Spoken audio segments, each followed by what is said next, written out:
Have you ever felt that prickling sensation on the back of your neck when someone who's supposed to love you is actively working to undermine everything you've built? I never expected my own home to become a battlefield, but when my mother-in-law showed up with 2 suitcases and a smile that didn't reach her eyes, my life changed forever. She thought she held all the cards when she changed the locks and threw my belongings onto the front lawn. What she didn't know was that my name, and only my name, was on that property deed, and I was done being the perfect daughter-in-law. Before we jump back in, tell us where you're tuning in from, and if this story touches you, make sure you're subscribed, because tomorrow, I've saved something extra special for you. The first warning sign came in the form of daffodils. I'd spent the entire weekend planting 3 dozen bulbs along our walkway, imagining how they would brighten our home's entrance the following spring.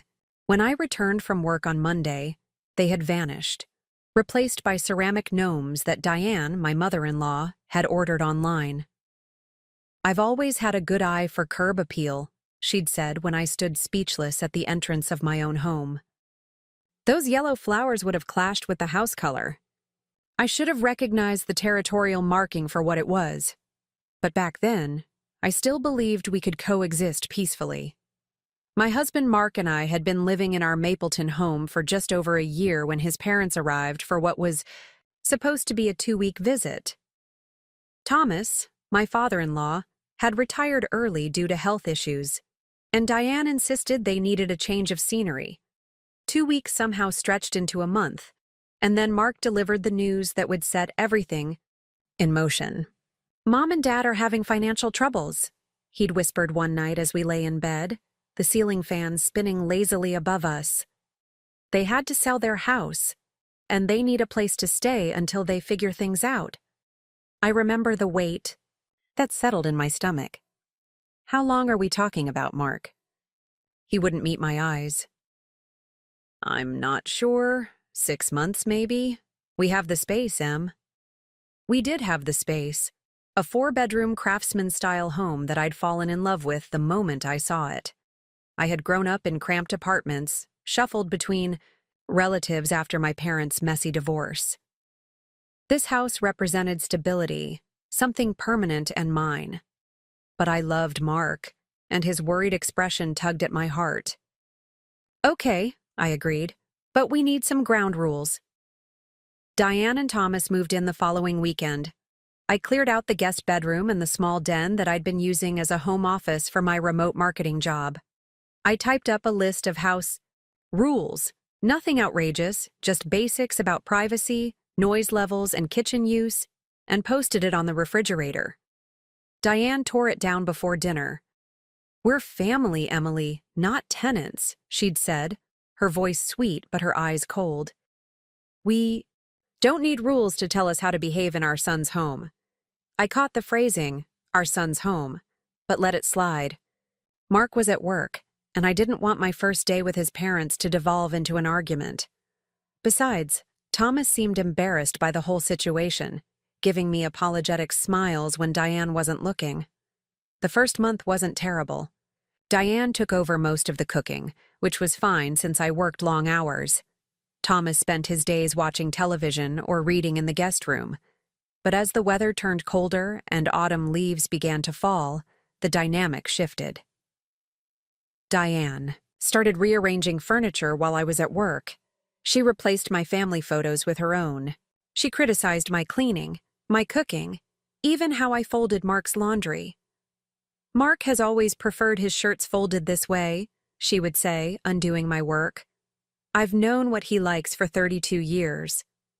She was marking her territory, one family photo and rearranged drawer at a time. When I brought these concerns to Mark, he seemed distracted, stressed about a big project at his engineering firm. "Can you just try to get along with her?" he'd asked, rubbing his temples. "She's going through a lot right now." So I tried. I bit my tongue when she accidentally deleted recordings from our DVR. I said nothing when she redecorated our living room with her own knickknacks. I retreated to my makeshift workspace in a corner of our bedroom, where I took client calls and developed marketing campaigns while trying to ignore the growing sensation that I was being erased from my own home, until the day I came home to find my grandmother's antique writing desk, my most precious possession, missing from the entryway. In its place stood an ornate console table I'd never seen before. "Where's my desk?" I demanded, finding Diane in the kitchen preparing dinner. She barely looked up from the pot she was stirring. "That old thing? It was taking up too much space. I put it in the garage for now. This table fits the space much better, don't you think?" Something in me snapped. "No, I don't think. That desk was my grandmother's. You had no right to move it." Diane set down her wooden spoon, turning to face me with an expression of practiced hurt. "I'm just trying to help make this house a proper home. Mark always loved the decor in our house growing up." "This is my home," I said, my voice shaking. "And I want my desk back where it belongs." Diane's expression hardened. "Well, technically this is Mark's house too, and he's always trusted my taste." I stormed out to the garage, finding my precious desk shoved in a corner behind boxes of Christmas decorations. It took all my strength, but I dragged it back inside and returned it to its rightful place. When Mark came home that night, he found his mother in tears and me seething with anger. "She's impossible," Diane sobbed. "I was just trying to help, make the house nicer." "By touching my things without permission?" I countered. Mark looked between us, his expression pained. "Emily, it's just furniture." "And Mom, maybe ask next time before moving things around." His weak attempt at mediation satisfied neither of us. Later that night, after another tense meal where Diane recounted stories of Mark's childhood while pointedly excluding me from the conversation, I confronted my husband in our bedroom. "This isn't working," I told him. "They've been here 3 months already with no sign of leaving, and your mother is systematically trying to erase me from our home." "You're overreacting," Mark said, but he wouldn't meet my eyes. "She's just trying to help." "No, she's not helping. She's taking over. Have you noticed that all of my things are disappearing while your mother's stuff is everywhere? This doesn't feel like my house anymore." Mark sighed, pulling me into a reluctant embrace. "It's just temporary, Em. They're family. We can't turn them away." I pulled back, searching his face. "And what am I?" "You're my wife, and I love you. But they need us right now." I wondered when us had become Mark and his parents, instead of Mark and Emily. I wondered when I had become a guest in my own home. The situation continued to deteriorate. Diane began intercepting my mail, claiming she was organizing it. She answered my cell phone when I left it on the charger. She commented on my work calls, suggesting I was too assertive with clients. Every boundary I tried to establish, she trampled with impunity. Thomas, to his credit, seemed increasingly uncomfortable with his wife's behavior. One afternoon, he found me on the back porch, wiping away frustrated tears after Diane had reorganized my workspace. "I'm sorry about all this," he said quietly, lowering himself into the chair beside me. "Diane has always been territorial. Losing our house hit her hard." I looked at him, really looked at him for perhaps the first time. His shoulders drooped with the weight of unspoken burdens. "What exactly happened with your house, Thomas?" He hesitated, then sighed deeply. "Bad investments. I trusted the wrong people. We had to sell quickly to cover debts." Something in his tone made me wonder if there was more to the story, but I didn't press. Instead, I asked, "Have you and Diane discussed your next steps? This arrangement was supposed to be temporary." Thomas's gaze drifted to the autumn leaves swirling across our backyard. "Diane seems quite comfortable here. I'm not sure she's planning to leave anytime soon." His words sent a chill through me that had nothing to do with the October breeze. The following week, I connected with my friend Jessica at Morning Brew, our local coffee shop.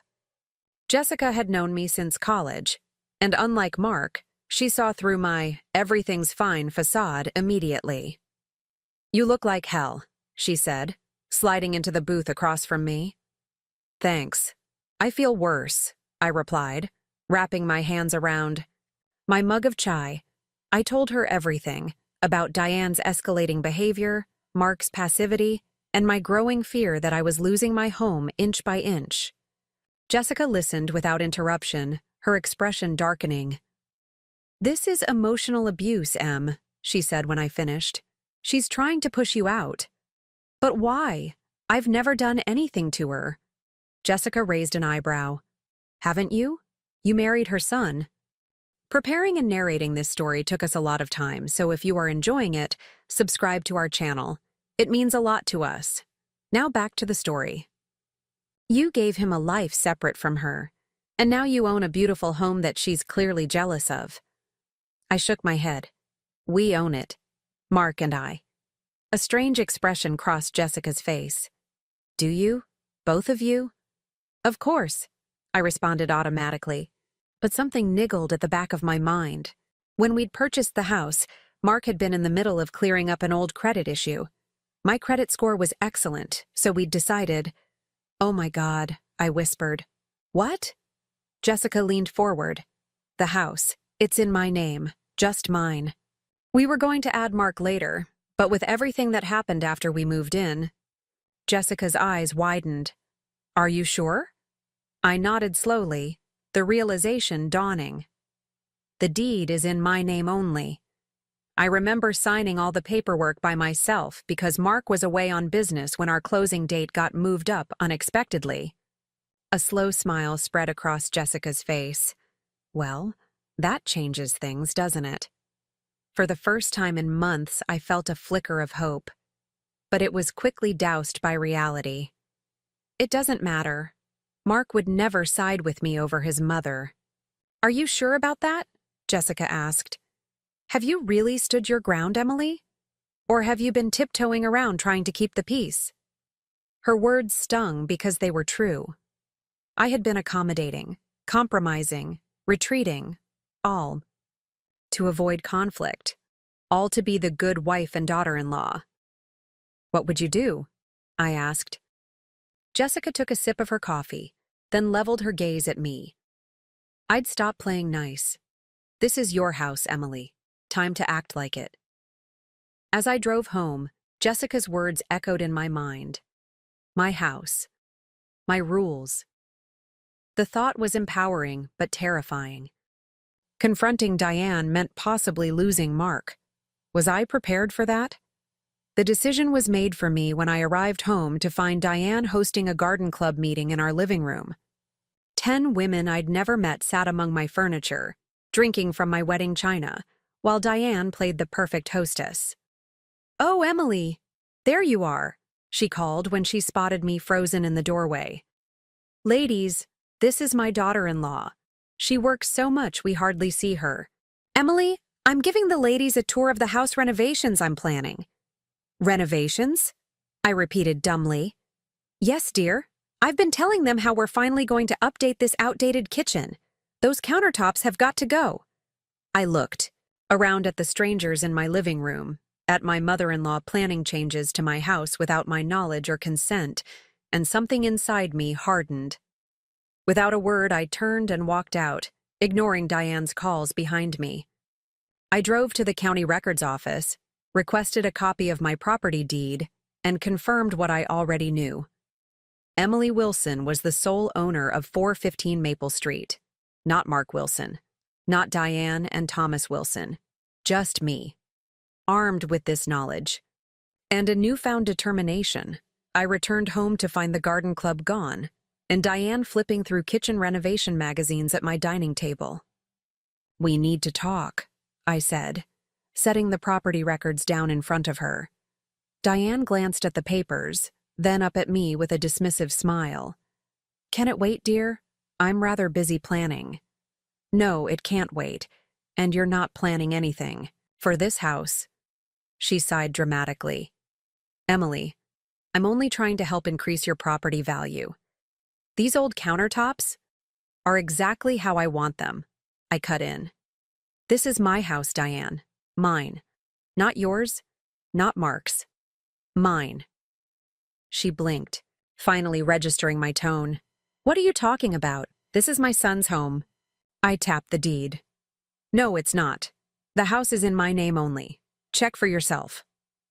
Diane snatched up the papers, her eyes widening as she scanned the document. When she looked up, her pleasant mask had slipped, revealing the anger beneath.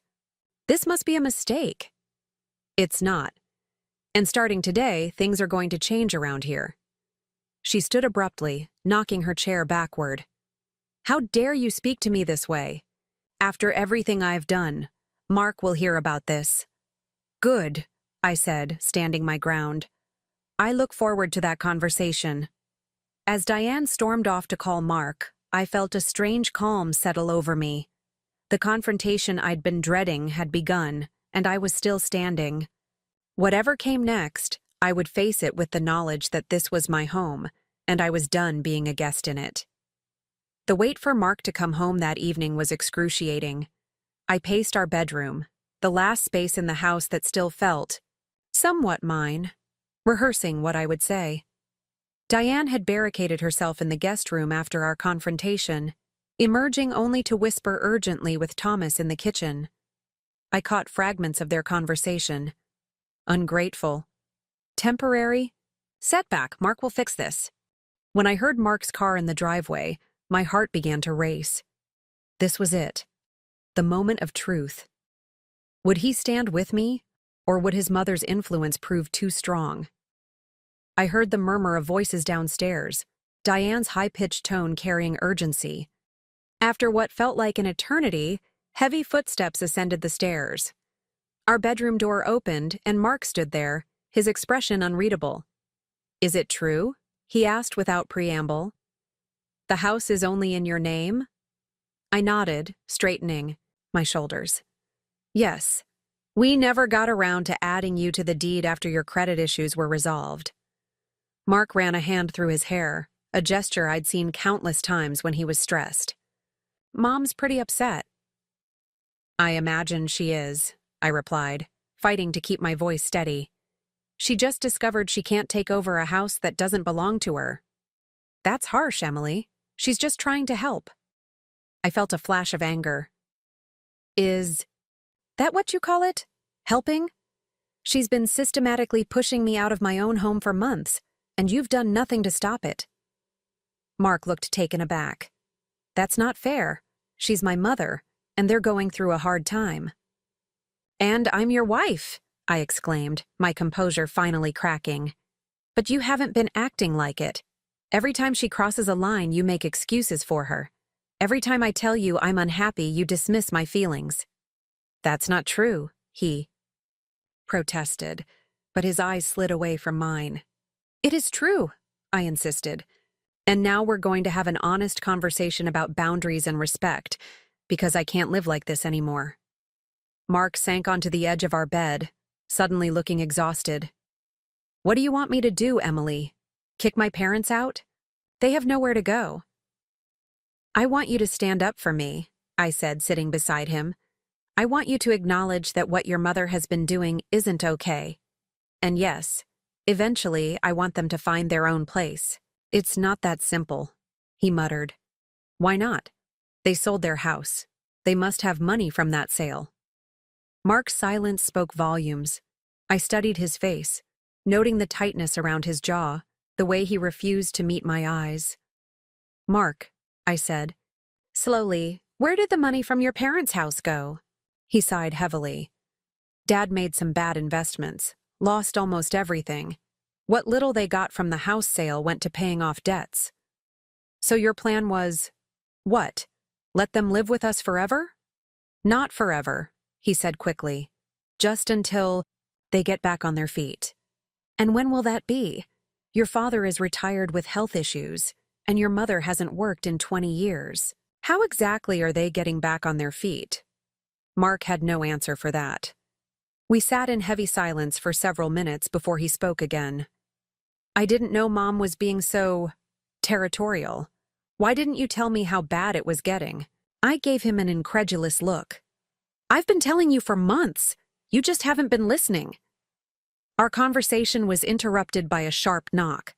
The door opened before either of us could respond, and Diane stood there, her face tight with barely contained fury. "I hope I'm not interrupting," she said, her saccharine tone at odds with her expression. "But I think we need to clear the air as a family." Mark stood. "Mom, now's not a good time." "On the contrary," she replied, stepping into our bedroom uninvited. "It's the perfect time to address this misunderstanding." I rose to my feet as well, determined not to be literally or figuratively looked down upon. "This isn't a misunderstanding. Diane, the house is in my name. That's a fact, not an opinion." "A technicality," she dismissed with a wave of her hand. "One that I'm sure Mark will rectify immediately." We both looked at Mark, who shifted uncomfortably between us. "Mom, Emily and I need to discuss this privately." "What's there to discuss?" Diane demanded. "This is your home too, Samuel. You can't let her hold that over your head." Samuel. She'd called him by his full first name, something I'd only heard her do when emotionally manipulating him. I watched my husband's face, saw the conflict there, and made a decision. "Mark," I said quietly, "I love you, but I can't continue living like this. Your mother has been systematically trying to push me out of my own home, and you've been letting her." "That's absurd," Diane interjected. I ignored her, keeping my eyes on Mark. "I'm not asking you to choose between your mother and me. I'm asking you to choose what's right, to stand up for our marriage and our home." Mark looked torn, glancing between his mother and me. In that moment of hesitation, I saw everything I needed to know. "I'll be staying at Jessica's tonight," I said, reaching for my overnight bag. "Take some time to think about what you really want, Mark." "Emily, wait," he began, but I was already moving past him, past Diane, who stood like a sentinel in our doorway. "You can't just leave," she called after me. "We need to resolve this." I paused at the top of the stairs, turning back to face them both. "You're right. We do need to resolve this. But not tonight, and not with you dictating the terms, Diane. This is my house. I decide what happens here." The look on her face was almost worth the heartache of walking out my front door, not knowing if I'd ever feel welcome there again. Jessica welcomed me with open arms and a bottle of wine. As we sat in her cozy living room above the garage, I poured out everything that had happened. "I'm proud of you," she said when I finished. "Standing up to Diane was long overdue." "But what if I've lost Mark in the process?" I asked, voicing my deepest fear. Jessica refilled our glasses. "If Mark chooses his mother over your marriage, then I'm sorry. But he's not the partner you deserve." I spent a restless night on Jessica's pull-out couch, checking my phone every few minutes. Mark sent several messages, ranging from confused to angry to pleading, but I stood firm. We needed this break, this line in the sand, to have any chance of moving forward. The next morning, I called into work, requesting a few personal days. Then, steeling myself, I drove back to my house to collect more of my things. I half expected the locks to be changed, a petty move that would align with Diane's character, but my key still worked. The house was eerily quiet when I entered. I moved quickly to our bedroom, pulling a suitcase from the closet and filling it with clothes and essentials. As I was zipping it closed, Thomas appeared in the doorway. "Emily," he said softly, "do you have a minute?" I hesitated, then nodded. Unlike Diane, Thomas had never been unkind to me, just passive in the face of his wife's behavior. He stepped into the room, closing the door behind him. "I want to apologize for everything. She's always been controlling, but it's gotten worse since we lost our home."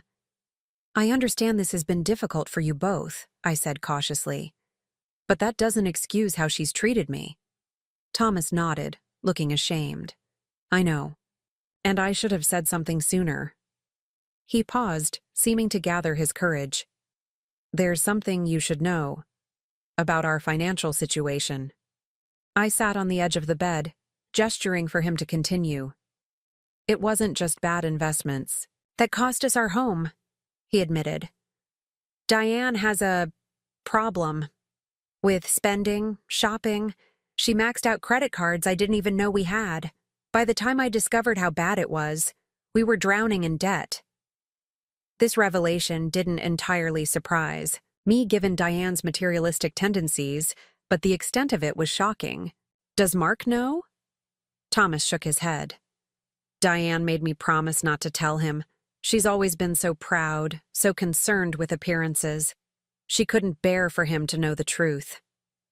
So instead, you moved in here and let her take over our home? He winced. I know how it looks. I've enabled her for years, making excuses, covering for her. I'm not proud of it. Why are you telling me this now? I asked. Because you deserve the truth. And because... He hesitated, lowering his voice. I think Diane is planning something. She was on the phone with her sister all morning, talking about legal options, about contesting the house ownership. A chill ran through me. She can't do that.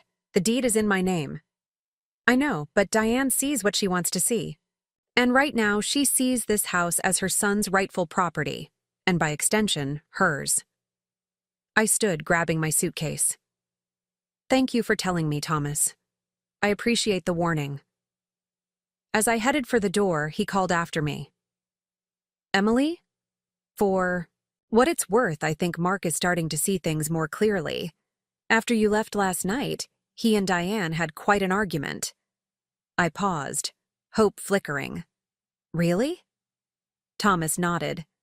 It's the first time I've seen him stand up to her in years. With those words giving me strength, I continued downstairs. As I reached the front door, it opened, and Mark stood there looking startled to see me.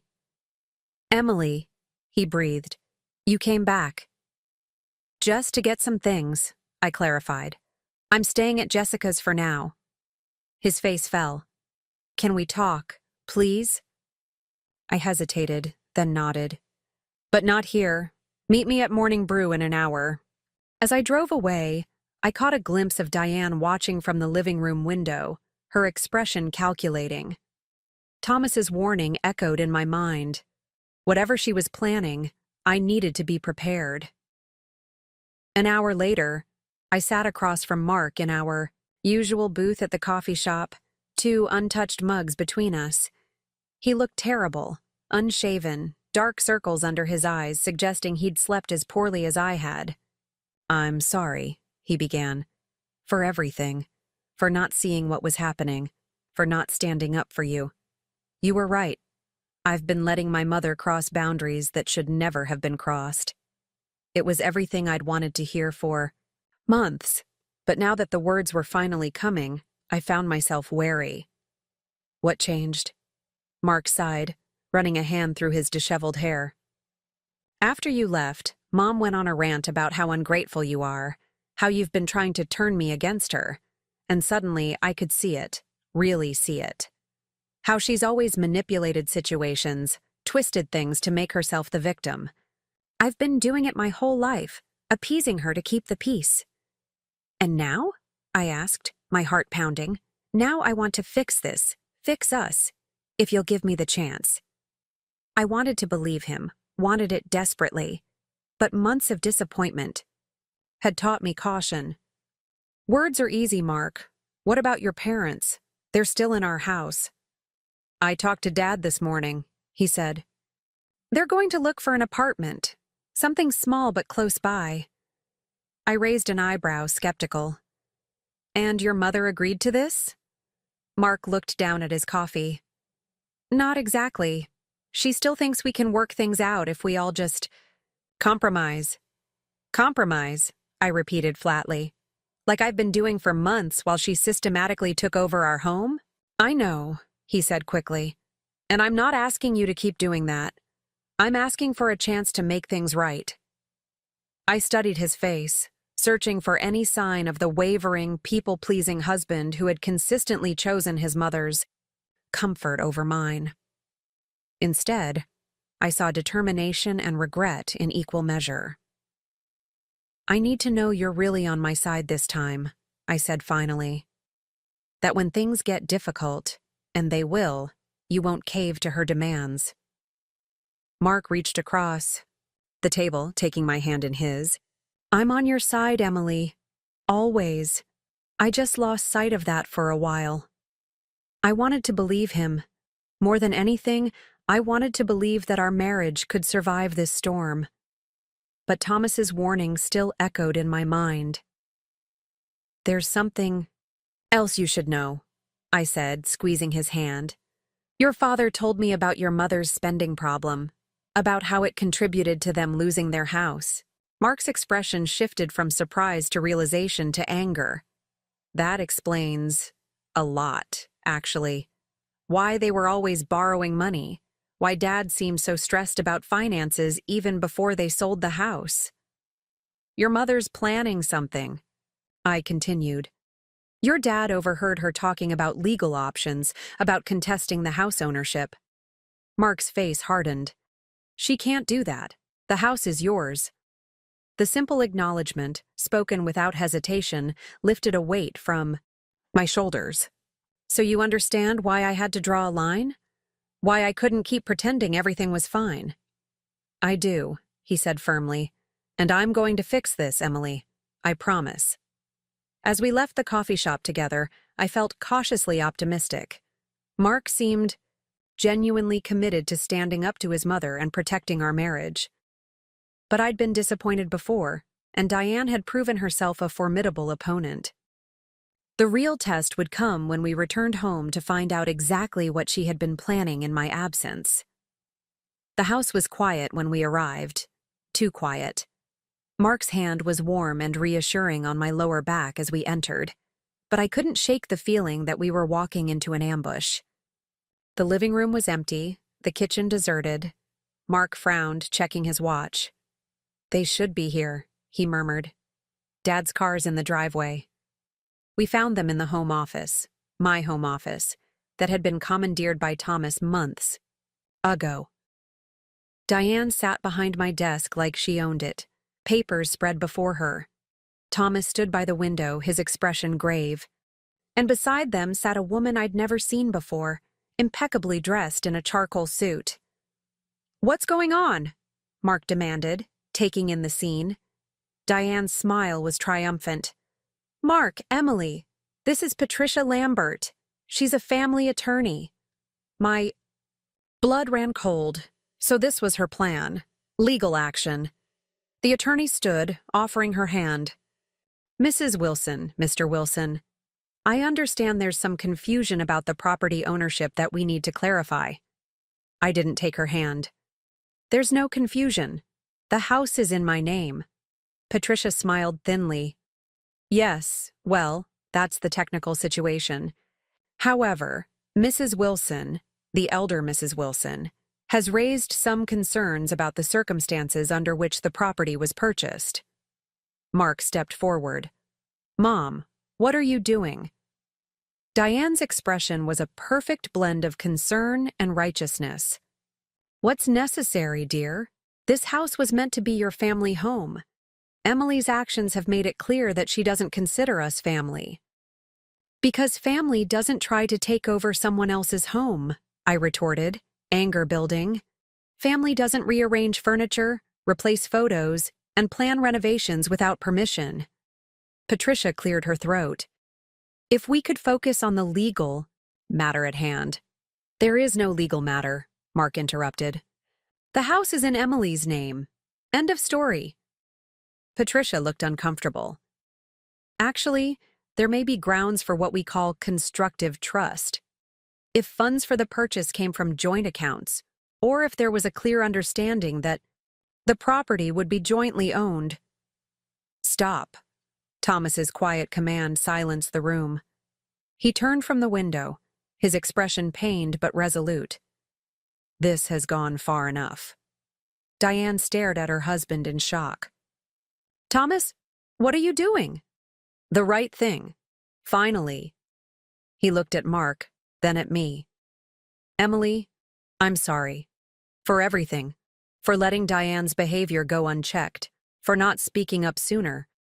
He turned to the attorney. There are no grounds for any legal action. My wife is upset because she's lost control of the situation. Thomas, Diane gasped. He continued as if she hadn't spoken.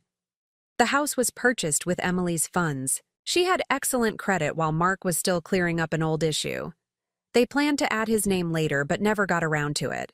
There was no deception, no constructive trust scenario. The attorney shifted uncomfortably. Mrs. Wilson, you assured me there were financial irregularities.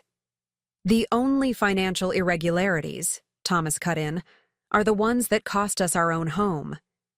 Diane's spending habits, not Emily's actions, are what brought us here. Mark looked between his parents, realization dawning. Is that true? Is that why you had to sell your house? Diane's face crumpled, her carefully maintained facade finally breaking. You don't understand, she whispered. I just wanted control, I finished for her. Over your surroundings, over your son, over me. The attorney gathered her papers quickly. I believe I've been misled about the situation. I'll see myself out. As she left, the room fell into tense silence. Diane sat frozen behind the desk, her eyes filled with unshed tears. Thomas moved to stand beside her, a supportive hand on her shoulder despite everything. Mark took a deep breath. Mom, Dad, I think it's time we had an honest conversation about what happens next. For the next hour, we laid everything bare. Diane's spending addiction, Thomas's enabling behavior, Mark's lifelong pattern of appeasing his mother, my resentment at being systematically erased from my own home. There were tears, angry words, moments when I thought the fractures might be too deep to repair. But slowly, painfully, we began to find a path forward. Diane agreed to seek therapy for her spending and control issues. Thomas promised to stop, enabling her destructive behaviors. Mark vowed to prioritize our marriage and establish healthy boundaries with his parents. And I made a commitment to be more direct about my feelings rather than suffering in silence until I reached a breaking point. By the time we finished talking, the afternoon had faded into evening. We were exhausted, but somehow lighter, as if the truth, however painful, had cleared the air of toxic secrets. We'll start looking for a place tomorrow, Thomas said firmly, despite Diane's look of dismay. Something small but manageable, no more imposing on you two. Mark squeezed my hand. And we'll help you get settled. The right way, with healthy boundaries. As Thomas led a subdued Diane upstairs to begin packing, Mark turned to me. I'm so sorry, Emily. For all of it. I leaned against him, emotionally drained but hopeful. We have a lot to work on. That night I slept in my own bed for the first time in days, acutely aware of the subtle shifts in our household dynamics. Mark held me close, his breathing eventually steadying into sleep, but my mind continued to race. Victory felt hollow somehow, tainted by the knowledge that family relationships had been irreparably damaged. I wondered if there was a way to maintain boundaries while still preserving some semblance of connection between Mark and his parents. Morning arrived with the strange, muffled sounds of Diane and Thomas packing. I made coffee and steeled myself before heading to the guest room, 2 mugs in hand. I knocked softly, waiting until Thomas called for me to enter. The room that had been theirs for months was now in disarray, suitcases open on the bed, drawers emptied onto chairs. Coffee? I offered, holding out the mugs. Thomas accepted his with a grateful nod. Diane hesitated before taking hers, not quite meeting my eyes. Thank you, she said stiffly.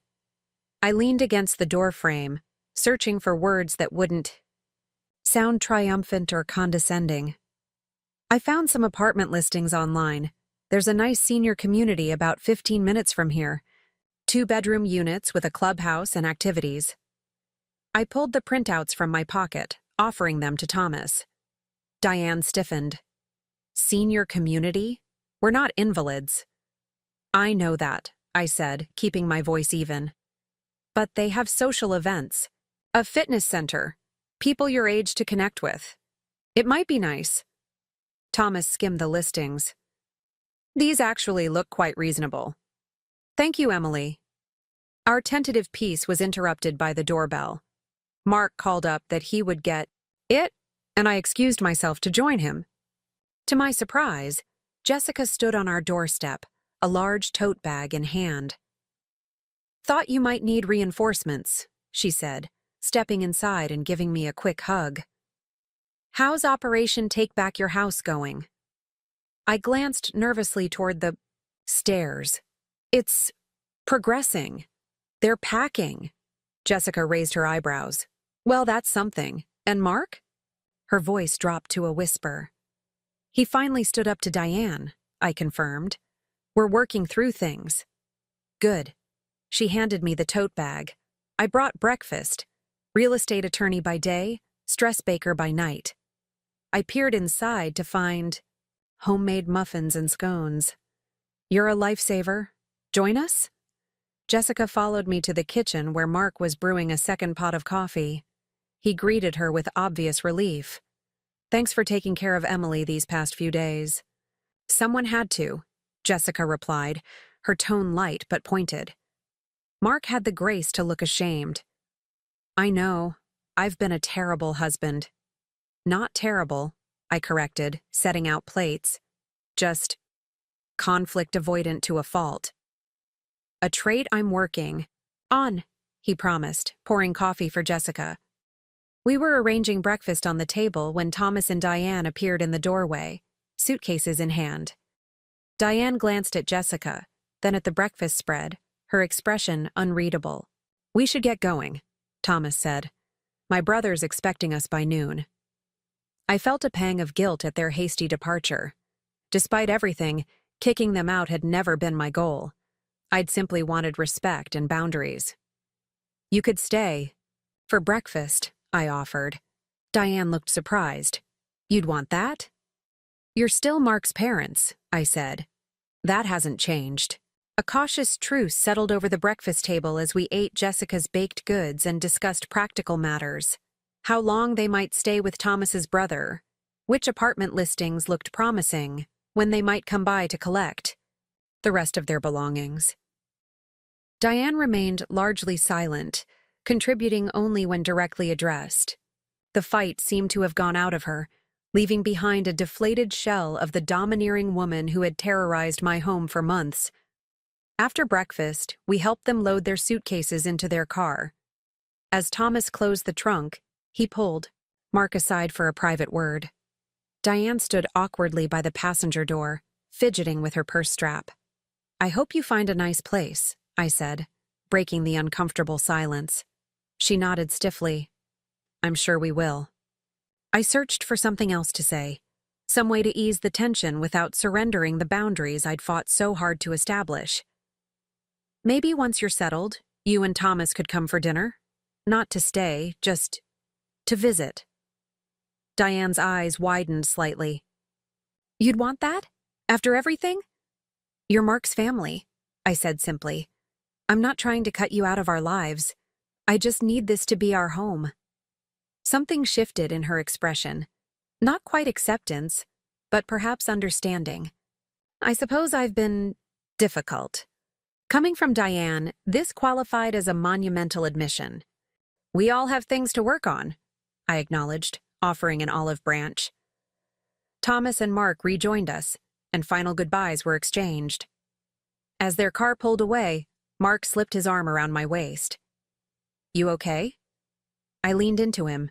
Emotions conflicted. Ask me tomorrow or next week. I think I need time to process everything. Jessica, who had been watching from the porch, came down to join us. Well, that was surprisingly civilized. I was expecting broken dishes at minimum. The day's still young, I joked weakly. They could still come back with a battering ram. Mark squeezed my shoulder. Dad seemed genuinely remorseful. Mom? Well, she's got a long way to go. But this is a start.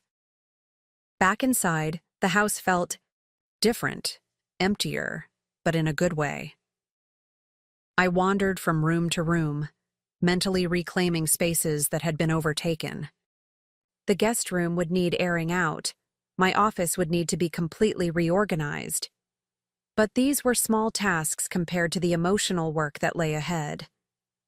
Jessica stayed until mid-afternoon, helping me restore some order and providing a welcome buffer as Mark and I navigated our new reality. When she finally left, promising to check in tomorrow, Mark and I found ourselves truly alone in our home for the first time in months. "Where do we go from here?" he asked as we stood in the living room, surveying the subtle changes Diane had made over time. Picture frames moved, furniture slightly rearranged, decorative items I didn't recognize interspersed with my own. "First, we reclaim our space," I said, moving a crystal vase I'd never purchased to a side table. "Then we work on reclaiming our marriage." Mark nodded solemnly. "I've let you down, Em. I know that. But I promise you, things will be different. Going forward." I wanted to believe him, but caution tempered my optimism. "It's not just about your parents, Mark. It's about how easily you dismissed my feelings, how quickly you took her side over mine. Those patterns don't disappear overnight." "I know," he acknowledged. "I've got a lot of work to do. Maybe I should look into therapy, to understand why I've always been so eager to please her, why I couldn't stand up to her until now." His suggestion surprised me. Mark had always been resistant to the idea of counseling. "That might be good. For both of us, actually. Individually and together." We spent the rest of the day slowly reclaiming our home. I moved my grandmother's desk back to its place of honor in the entryway. Mark helped me restore my office, carrying in my computer and files from where I'd stashed them in our bedroom. We ordered takeout for dinner and ate on the back porch, watching the sunset and talking more openly than we had in months. That night, I slept deeply for the first time since the conflict had escalated. The next morning brought new energy and new challenges. I was in the kitchen making breakfast when my phone rang. It was Mrs. Patterson, our elderly neighbor from across the street. "Emily, dear, I just wanted to check that everything's all right at your house," she said without preamble. "Yes, everything's fine," I replied, confused. "Why do you ask?" "Well, I saw your mother-in-law outside your house again this morning. She seemed to be trying to look through the windows. I thought it was odd, given that her car wasn't in the driveway." My blood ran cold. "What time was this?" "Around 7:30. Dear, Mark had just left for work. I was out getting my newspaper." I thanked her and hung up, mind racing. Mark had indeed left early for a meeting, and I'd been in the shower at 7:30. Had Diane come back to spy on us? To retrieve something she'd forgotten? Or was something more concerning happening? I did a quick check of the house, but found nothing obviously missing or disturbed. Still unsettled, I called Thomas's brother, whose number Mark had programmed into my phone, just in case. "Hello," a gruff voice answered. "Hi, Alan. This is Emily, Mark's wife. Sorry to bother you, but I was wondering if Diane and Thomas are there." There was a pause. "Thomas is. Diane left early this morning to run some errands. Said something about needing to get her medications transferred to a local pharmacy." "I see," I said, trying to keep my voice casual.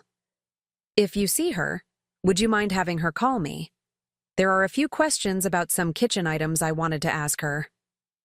After hanging up, I called Mark, who was equally concerned by the news that his mother had been peering through our windows. "I'll try calling her," he promised, "and I'll come home for lunch to check on you." I spent the morning on edge, jumping at every sound. I worked from home that day, my laptop set up at the kitchen table where I could see both the front door and the driveway. By lunchtime, Diane had neither called nor reappeared. Mark came home as promised, finding me tense but unharmed. "Dad says Mom's been acting strange since they arrived at Uncle Alan's," he reported, making us sandwiches. "Disappearing for hours, being vague about where she's going. He thinks she's just processing everything, but we know Diane doesn't give up easily, I finished for him. Mark nodded grimly. I'm worried about her mental state. Dad said she barely slept last night, kept talking about making things right. That doesn't sound ominous at all, I muttered.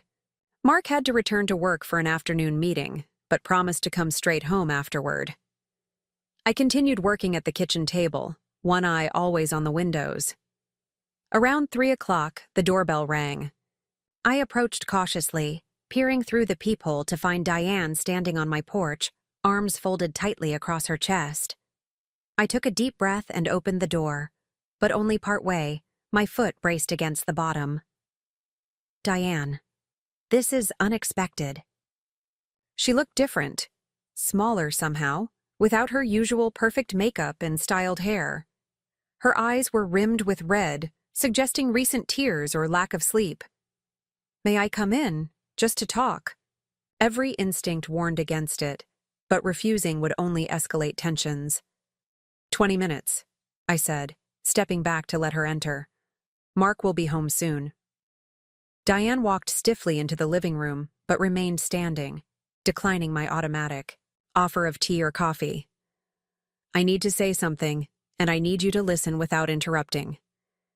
I nodded cautiously, maintaining some distance between us. I've been unfair to you, she began, the words seeming to physically pain her. Thomas says I've been trying to take over your home, that I've been trying to push you out of Mark's life. She paused, and I fought the urge to fill the silence with platitudes. This was clearly difficult for her, and I wouldn't make it easier with empty reassurances. The thing is, she continued, Mark is all I have. All I've ever had, really. Thomas and our marriage hasn't been a true partnership in years. And when Mark met you, when he built this life that didn't include me at the center. She trailed off, blinking rapidly. You felt replaced, I supplied quietly. She nodded sharply. It was easy to paint you as the villain, the woman who stole my son. And when we lost our house, when we had to come here, I saw an opportunity to reclaim what I'd lost, to be needed again. Her honesty surprised me. I hadn't expected such self-awareness from a woman who had spent months manipulating everyone around her. I told myself I was helping, she continued, that the house needed a woman's touch, my touch, that Mark would appreciate the familiar comforts of his childhood home. But really, I was trying to erase you, to pretend you didn't exist, or that you were just temporary. And now? I asked when she fell silent. Diane met my eyes directly for perhaps the first time. Now I realize that I've risked losing my son entirely with my behavior. Thomas is furious with me. Mark is disappointed in me. And Her voice caught. I don't know how to fix it. The vulnerability in her admission disarmed me. This was a side of Diane I'd never seen, never imagined existed beneath the controlling exterior. It won't be fixed overnight, I said honestly. There's been too much damage. But acknowledging the problem is a start. She nodded, eyes downcast. I went to see a therapist this morning, just a consultation. Thomas insisted. That explained her earlier appearance at our house. She must have driven by on her way to or from the appointment. That's a positive step. She suggested I make amends, starting with you. Diane squared her shoulders. So I'm sorry, Emily, for trying to take over your home, for disrespecting your boundaries, for treating you like an obstacle instead of my son's chosen partner. Her apology sounded rehearsed but sincere. I wondered how many times she'd practiced it on the drive over. Thank you, I said simply. I appreciate that. Diane seemed to deflate slightly, as if she'd been bracing for rejection. There's something else about the house. My guard instantly went back up. What about it? I've been difficult about the ownership situation, she admitted. But I want you to know I've instructed Patricia, the attorney, not to pursue any action. The house is yours, as you said. I was wrong to suggest otherwise. Relief washed over me. I hadn't realized how much that particular threat had been weighing on my mind. That's good to hear. Diane glanced around the living room, her eyes lingering on the spaces where her decorative touches had been removed, replaced by my own style. It's a lovely home. You've created a beautiful space for Mark. For us, I corrected gently. Mark and I created it together. She flinched slightly but nodded. Yes, of course. An awkward silence settled between us. I wasn't ready to forgive completely, to act as if the months of manipulation hadn't happened. But I recognized the effort this visit required of her, the pride she'd had to swallow to apologize. Would you like that coffee now? I offered. Diane's surprise was evident. You don't want me to leave? You said you wanted to make amends, I replied. That's a process, not a single conversation. If we're going to find a way forward where you can be in Mark's life without trying to control it, we need to learn how to be in the same room without hostility. She considered this, then nodded slowly. Coffee would be nice. We moved to the kitchen, where I busied myself with the coffee maker while Diane perched uncomfortably on a stool at the counter. The silence was heavy but not entirely hostile. You know, I said as I measured coffee grounds, I never wanted to come between you and Mark. I know how important you are to him. Diane's hands fidgeted with a napkin. But I tried to come between you and him. Yes, I agreed, not softening. The truth. And it nearly destroyed our marriage. She winced. I never meant to hurt Mark. But you did, I pointed out. By forcing him to choose sides, by manipulating him, by refusing to respect his choices. You hurt him deeply. Tears welled in her eyes. How do I fix that? I placed a mug of coffee in front of her. By respecting his boundaries going forward. By treating his choices, including me, with respect. By getting help for your control issues so they don't keep damaging your relationships. She took a sip of coffee, her hands trembling slightly. The therapist said I have narcissistic tendencies, that I see people as extensions of myself rather than as independent beings. The clinical assessment fit perfectly with my experience of her, but I was surprised by her willingness to share it. And what did you think of that diagnosis? My first instinct was to dismiss it, she admitted.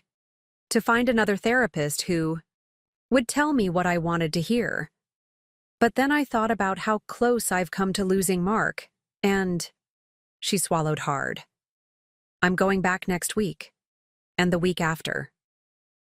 We were still talking, the conversation gradually becoming less strained.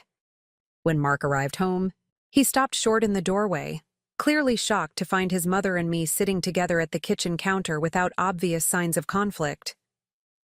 Mom, what are you doing here? Diane set down her coffee cup. Making amends. Or trying to. At least. Mark looked between us uncertainly. And, how's that going? It's a start, I said, offering him a reassuring smile. Your mom was just telling me about her therapy consultation this morning. His eyebrows shot up. Really? Diane nodded. It was illuminating and difficult, but I'm going back. Mark joined us at the counter, accepting the mug of coffee. I poured him. I'm proud of you, Mom. That's a big step. The three of us talked for another hour as afternoon faded into evening.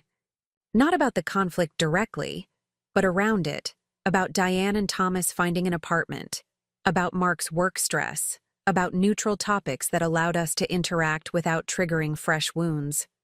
By the time Diane announced she should get back to Alan's house, the atmosphere had shifted from tense to cautiously cordial. I walked her to the door, Mark following behind us. On the porch, Diane turned to face me.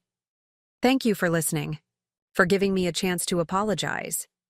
We have a long way to go, I reminded her. One conversation doesn't erase months of conflict. I know, she said softly, but it's a beginning. As we watched her drive away, Mark put his arm around my shoulders. You amaze me, you know that? After everything she put you through, you still sat and had coffee with her. I leaned into his embrace. I'm not doing it for her. I'm doing it for us, for our future.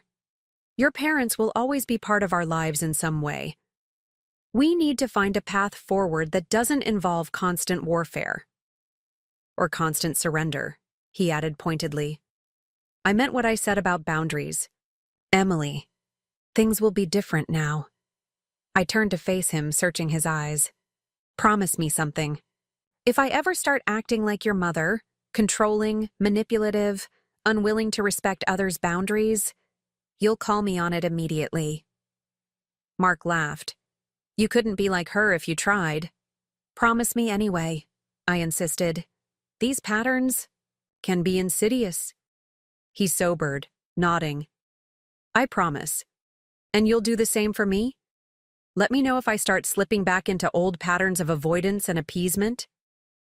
Deal, I agreed, sealing it with a kiss. That evening, as we cooked dinner, together in our reclaimed kitchen, I felt the first real stirrings of hope. The crisis wasn't over. Diane's apparent breakthrough could easily be another manipulation tactic, and rebuilding trust with Mark would take time.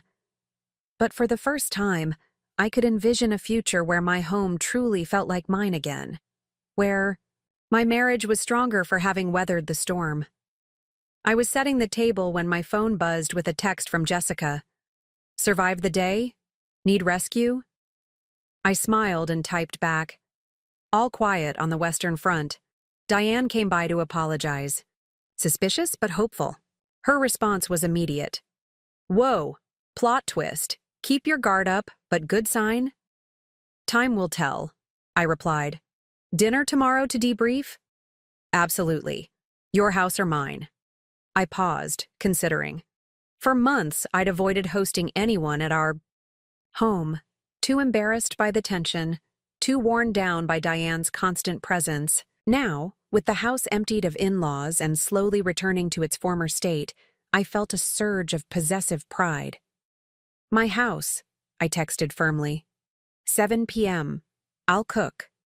Mark looked up from the stove where he was stirring pasta sauce. Jessica coming? Over?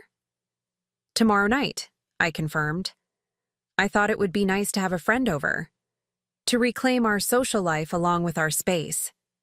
He smiled warmly. I like that idea. Maybe we could have your brother and his wife over this weekend? It's been ages since we've seen them.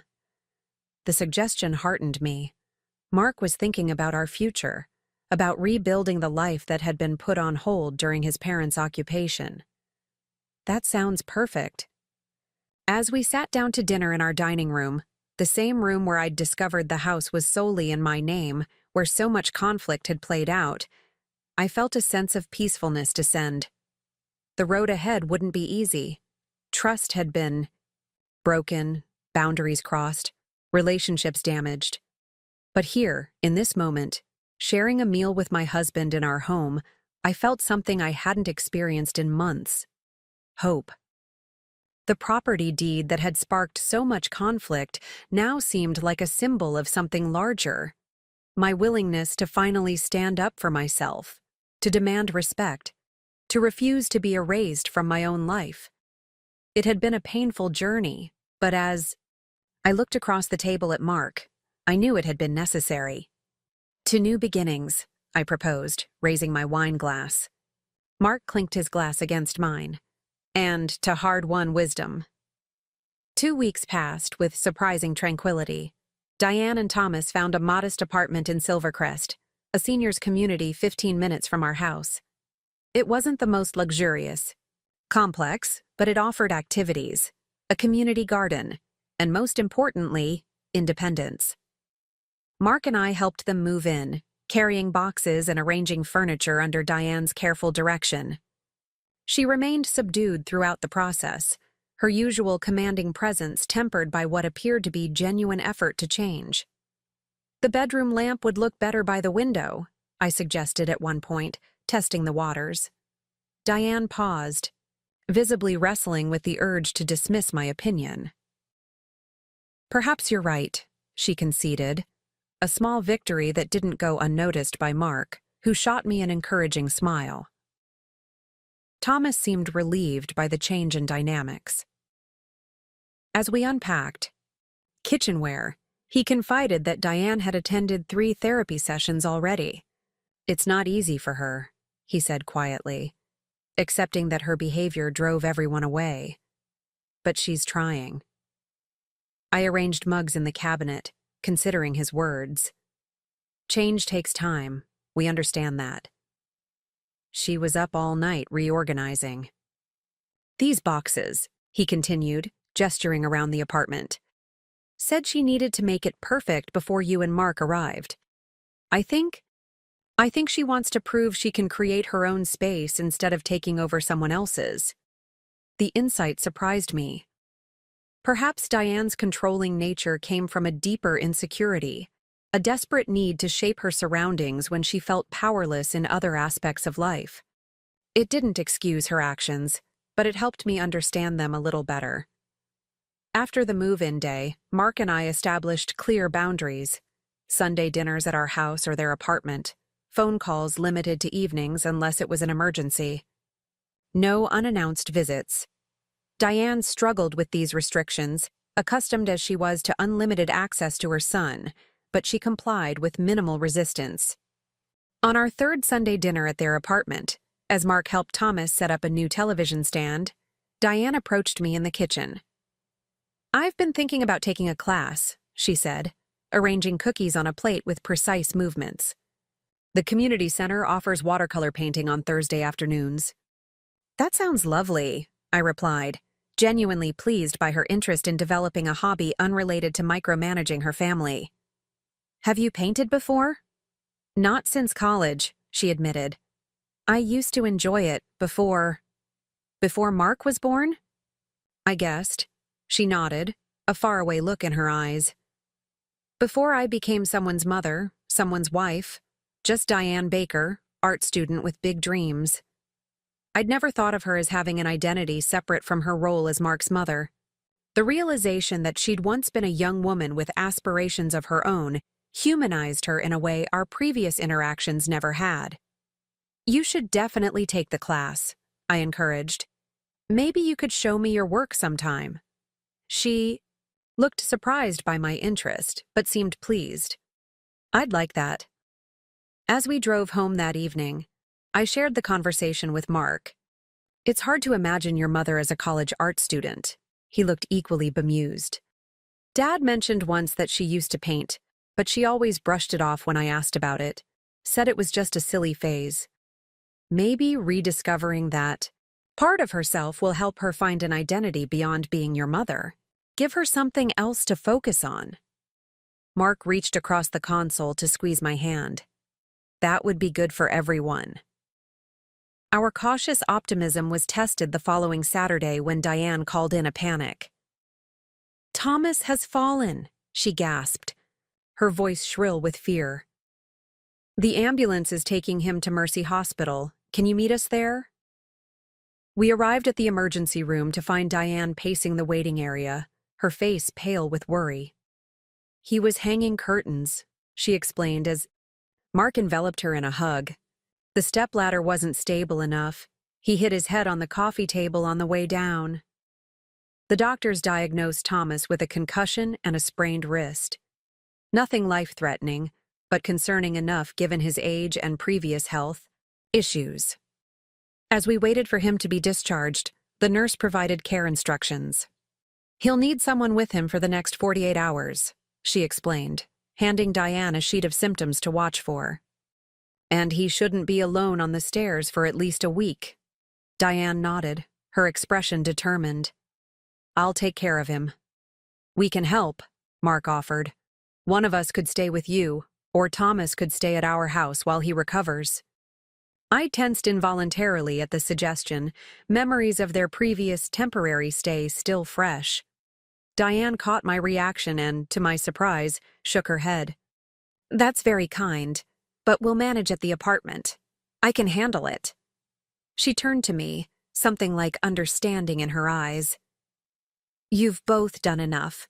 This is my responsibility. The mature response caught me off guard. I'd expected her to leap at the opportunity to reclaim space in our home, to use Thomas's injury as leverage. Instead, she was respecting our boundaries, accepting help only in the form of rides to follow up appointments and grocery deliveries. Are you sure? Mark pressed. It's no trouble. I'm sure, Diane said firmly. You two have your own lives. Besides, Mrs. Calloway next door has already offered to check in regularly. The community has been very welcoming. On the drive home, Mark seemed troubled. I feel like I should be doing more. He's my father. Your mother specifically said they're okay, I reminded him. That's growth on her part. She's respecting our space. He nodded, but his knuckles were white on the steering wheel. I know. It's just, I've spent my whole life trying to please her, anticipating her needs. It feels strange not to drop everything when she's in crisis. You're still helping, I assured him. Just with boundaries this time. Mark relaxed slightly. You're right. This is healthier for everyone. The next week brought another test when Mark had to travel to San Diego for a 3-day conference. In the past, his absence would have been an open invitation for Diane to insert herself into my daily routine, offering unwanted company and unsolicited advice. Now, under our new arrangement, she called the evening before his departure. I wanted to check if you need anything while Mark is away, she said stiffly, clearly working from a mental script. Thomas is feeling better, and I thought perhaps I could drop off a casserole. Her awkward formality made me smile. That's thoughtful of you, Diane. A casserole would be nice, but you don't need to go to any trouble. It's no trouble, she insisted. I've been experimenting with new recipes. Thomas can only eat so much. We arranged for her to drop off the food the following afternoon. When she arrived, I invited her in for coffee, more out of politeness than desire for her company. To my surprise, she declined. I have my watercolor class in an hour, she explained. Just wanted to deliver this while it's still warm. I accepted. The casserole dish, touched by the normalcy of the interaction. How's the class going? A hint of genuine enthusiasm brightened her face. It's challenging. I'm quite rusty, but the instructor says I have a good eye for composition. I'd love to see your work sometime, I said, meaning it. She hesitated, then reached into her purse and withdrew a small painting. It's not very good, she warned as she handed it to me. Just a practice piece. The watercolor depicted a simple garden scene, flowers in varying shades of purple and blue against a washed green background. It wasn't gallery-worthy, but it showed promise, with delicate brushwork and thoughtful use of color. This is lovely, Diane, I said honestly. You have talent. She flushed with pleasure. You can keep it if you like, as a thank you for helping. With Thomas's accident. The gesture took me by surprise. Are you sure? She nodded, already backing toward her car. I should go. Don't want to be late for class. As she drove away, I looked down at the small painting in my hands. It was the first gift Diane had ever given me that wasn't loaded with ulterior motives or passive-aggressive commentary. Perhaps it was a small thing, but it felt significant. A peace offering, a tentative step toward a different kind of relationship.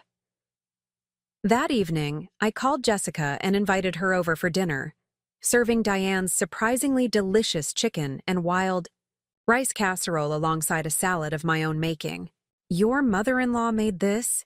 Jessica asked incredulously after her first bite. Without poison? I laughed, showing her the watercolor Diane had given me. She's changing, slowly but noticeably. Jessica examined the painting with interest. Not half bad, actually. And giving you art is a far cry from stealing your house. It's a process, I acknowledged. There are still moments when I catch myself waiting for the other shoe to drop, expecting her to revert to her old controlling ways. But it's been almost a month, and she's respected every boundary we've set. People can change, Jessica mused. When they're properly motivated. She almost lost her son. That's pretty strong motivation. Maybe, I agreed. Or maybe the therapy is actually helping her address the underlying issues. Jessica topped up our wine glasses. Speaking of progress, how are things with Mark? Has he maintained his shiny new backbone? I smiled at her blunt phrasing.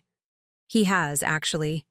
He's been much more assertive with his mother, more attentive to my feelings. We've been seeing a couples therapist too, which has helped us communicate better. Look at you two, all grown up and working through your issues, Jessica teased. Next thing I know, you'll be hosting Thanksgiving dinner with the in-laws and actually enjoying it. Her joking comment sparked an idea. Thanksgiving was only a month away, traditionally celebrated at Diane and Thomas's house. Their former house, now sold. This would be their first holiday in the apartment, their first major family occasion since the conflict. Perhaps it was an opportunity to establish new traditions, to redefine our family dynamics on neutral ground. After Mark returned from his conference, I broached the subject over dinner. What do you think about hosting Thanksgiving this year? Your parents' apartment is too small for a proper gathering. He looked up from his plate, surprised. You want to have my parents here for Thanksgiving? After everything? I was thinking we could invite my brother and his wife too. Make it a true family gathering, not just your side or mine. Mark considered this. That could be nice. But are you sure you're ready for that? Holidays can be stressful even without complicated family dynamics. His concern warmed me. The old Mark would have agreed immediately, eager to please his mother, regardless of my feelings. I think I am ready, I said. It would be a step forward, a way to create new memories in this house. Happy ones. Then let's do it, he decided, but with conditions. We plan the menu together, no letting Mom take over the kitchen. We set a clear start and end time. And if things get tense, we have an exit strategy. I smiled at his thoughtful approach. Deal. When we extended the invitation to Diane and Thomas the following Sunday, their reactions spoke volumes about their different personalities. Thomas accepted immediately, clearly relieved to avoid the logistical challenges of hosting in their small apartment. Diane, however, seemed conflicted. Thanksgiving is a lot of work, she said carefully. Are you sure you want to take that on? We're looking forward to it, I assured her. I've always enjoyed hosting. She nodded slowly. What can I bring? Just yourselves, Mark said firmly. Emily and I have the menu covered. I saw her hands clench briefly before she relaxed them with visible effort. Perhaps I could make my cranberry relish? It's Thomas's favorite. It was a small request, a way for her to maintain some tradition amid the changes. That would be lovely, I conceded, recognizing her need to contribute. As we drove home, Mark chuckled. Did you see her face when I said we had the menu covered? I thought she might spontaneously combust. She controlled herself admirably, I pointed out. The old Diane would have presented us with a detailed meal plan the next day, complete with shopping lists and cooking schedules. Progress, Mark agreed. Painful, grudging progress. The weeks leading up to Thanksgiving were busy with preparation. I deep-cleaned the house, ordered a fresh turkey from the local butcher, and planned a menu that incorporated traditions from both our families. Mark handled the guest list, inviting not only his parents and my brother's family, but also a couple of friends who had no local relatives to celebrate with. 2 days before Thanksgiving, I received an unexpected call from Thomas. Emily? I hope I'm not interrupting anything, he began hesitantly. I wanted to ask a favor. Of course, what? Do you need? I replied, curious about what would prompt my typically self-sufficient father-in-law to reach out directly. "It's about Diane's watercolor class," he explained. "They're having a small exhibition tomorrow evening at the community center." Student: "Work, nothing fancy. But she's quite nervous about it, though she'd never admit it." "That's wonderful," I said, genuinely pleased for my mother-in-law. "Is her painting being displayed?" "Two of them, actually." The instructor selected her autumn landscape for a featured spot. Pride warmed his voice. "The thing is, she's convinced no one will come." Her specific words were, "Who would care about an old woman's hobby?" I thought, well, I thought it might mean something if you and Mark attended. The request touched me. 6 months ago, I would have suspected an elaborate manipulation, a ploy to command our attention and disrupt our plans. Now, I heard only a husband's concern for his wife's fragile self-esteem. "We'll be there," I promised. "What time does it start?" The community center was modestly decorated for the exhibition, with student watercolors displayed on portable panels arranged throughout the main hall. We found Thomas near the refreshment table, looking uncomfortable in a tweed jacket that had seen better days. "Thank you for coming," he said, relief evident in his voice. "Diane's over by her paintings. She doesn't know I called you." We spotted her across the room, dressed more formally than her usual attire, hands clasped tightly before her as an elderly gentleman commented on her work. She looked smaller somehow, vulnerable in a way I'd never associated with the domineering woman who had terrorized my home. Mark approached first, touching her elbow gently. "Mom, these are fantastic." Diane turned, her eyes widening in surprise. "Mark? Emily? What are you doing here?" "We came to see your work," I explained, gesturing to the paintings. "Thomas mentioned the exhibition." She shot her husband a look that mixed irritation with gratitude. "You didn't have to come. I know you're busy with Thanksgiving preparations." "We wanted to be here," Mark assured her, studying the larger of her two paintings. A fall landscape with vivid oranges and reds reflecting in a still pond. "You've been hiding your talent all these years." Diane flushed with pleasure despite her attempt to appear nonchalant. "It's just a hobby." "A meaningful I observed, noting the care evident in each brushstroke. "You should be proud." We spent the next hour touring the exhibition, listening as Diane explained techniques and challenges, gradually relaxing into genuine enthusiasm for her rediscovered passion. When her instructor approached to compliment her work, introducing her to another student as one of our most promising new artists, I saw tears briefly shine in her eyes before she blinked them away. As we prepared to leave, Diane pulled me aside while Mark chatted with Thomas. "Thank you for coming," she said quietly. It meant a great deal." "Your work is beautiful," I told her honestly. "I'm glad you're painting again." She hesitated, then added, "I've been thinking about what you said, about creating rather than controlling. It's different, expressing myself through art instead of imposing my will on everyone around me." She gave a small, self-deprecating laugh. My therapist would be so proud of that insight. The moment of genuine connection, brief as it was, stayed with me through the following day's Thanksgiving preparations. As I chopped vegetables and prepared stuffing, I reflected on the journey that had brought us to this point. From territorial battles and legal threats to art exhibitions and holiday gatherings, the transformation seemed almost unbelievable. Thanksgiving morning dawned bright and clear. I rose early, putting the turkey in the oven before most of the household was awake. Mark joined me in the kitchen an hour later, coffee in hand. "Happy Thanksgiving," he murmured, kissing my temple. "Need help with anything?"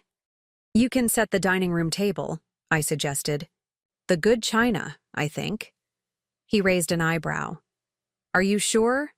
Mom might interpret that as a competition." I smiled, remembering Diane's comments about my cheap linens. Or she might see it as an honor, us using our best things to welcome her. Optimist, he teased, but headed for the china cabinet. My brother Ryan and his wife Chloe arrived mid-morning, bringing homemade pies and welcome reinforcements for the kitchen. Chloe, a professional caterer, took over vegetable preparation with efficient skill, while Ryan and Mark handled the heavier lifting, moving furniture to accommodate extra seating, bringing up folding chairs from the basement. So the infamous in-laws are coming, Ryan remarked as they worked. Are you sure that's wise? Mark's expression was thoughtful. They're different now, or trying to be, at least. It's been interesting to watch.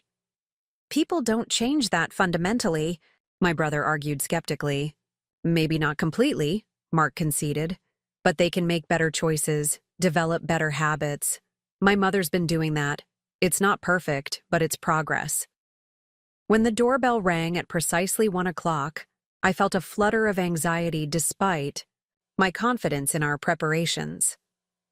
Old habits die hard, and my body remembered the stress of previous encounters with Diane, even as my mind embraced the possibility of change. Mark opened the door to his parents, who stood awkwardly on the porch, Diane clutching a crystal dish of cranberry relish, Thomas holding a small bouquet of flowers. Welcome, Mark greeted them warmly. Come in out of the cold. They entered, cautiously, as if stepping into unfamiliar territory rather than a house where they'd lived for months. I approached from the kitchen, wiping my hands on a dish towel. Happy Thanksgiving, I said, accepting the flowers from Thomas. These are lovely, thank you. The apartment has a shared garden, he explained. The last chrysanthemums of the season. Diane held out her cranberry dish. I made it with less sugar than usual. I remember you mentioned once that you prefer things less sweet. The considerate adjustment to her recipe, a small thing, but so unlike the Diane who had dismissed my preferences at every turn, caught me by surprise. That's perfect. Thank you for remembering. The early moments were awkward, with conversation flowing in fits and starts. Diane seemed determined to be on her best behavior, complimenting the table setting, asking polite questions about my brother and his wife, perching on the edge of the sofa as if afraid to fully occupy the space. Your home looks beautiful, she offered during a lull. You've done some redecorating since we were here last. I nodded, acknowledging the delicate reference to their previous occupation. Just a few updates for the season. The throw pillows are new. They complement the sofa perfectly, she said, smoothing her skirt. You have a good eye for color. From anyone else, the comment would have been unremarkable. From Diane, who had once criticized every decorative choice I made, it was nothing short of revolutionary. The arrival of our remaining guests, Jessica and her new boyfriend, plus Mark's colleague David, who was separated from his family by distance, eased the atmosphere. With more people to engage with, the conversation flowed more naturally, and by the time we gathered around the table, much of the initial tension had dissipated. I'd arranged the seating carefully, placing Diane between Thomas and David, away from me but not isolated at the far end of the table. Mark sat at one end, I at the other, a physical reminder of our united front as hosts. Before we eat, Mark announced, raising his glass, I'd like to propose a toast to family, given and chosen, to new beginnings and second chances, and to Emily, who made this beautiful meal possible. To Emily, everyone echoed, raising their glasses. Diane met, my eyes across the table, her expression complex, gratitude mixed with something that might have been regret. To new beginnings, she added softly. The meal progressed smoothly, the food drawing appreciative comments, the conversation flowing easily among the diverse group. I watched Diane throughout, noting how she deliberately held back, allowing others to speak, resisting what must have been a powerful urge to dominate the gathering. Your cranberry relish is delicious, Diane, Chloe commented, Would you share the recipe? Diane brightened at the request. Of course. It's an old family recipe, but I'm always happy to pass it along. Mom's quite the accomplished cook, Mark added. She taught me everything I know about baking. Not that you ever practice, Diane teased gently. When was the last time you made those chocolate chip cookies you loved as a boy? The easy banter between them, mother and son finding a new equilibrium, warmed my heart. This was what I'd hoped for when I suggested hosting Thanksgiving. Not perfect harmony, but a step toward healing, toward redefining our family dynamics in healthier ways. After dinner, as the guests migrated to the living room for coffee and dessert, I found myself alone in the kitchen with Diane, who had insisted on helping clear the table despite my protests. You created a wonderful celebration, she said as she rinsed plates and handed them to me to load in the dishwasher.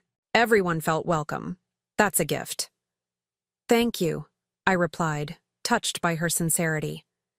It means a lot to hear you say that. She paused, her hands stilling in the soapy water. I've been doing a lot of reflecting lately, about why I behaved the way I did when we lived here, why I felt so threatened by you. I held my breath, waiting for Diane to continue. She dried her hands slowly on a kitchen towel, gathering her thoughts.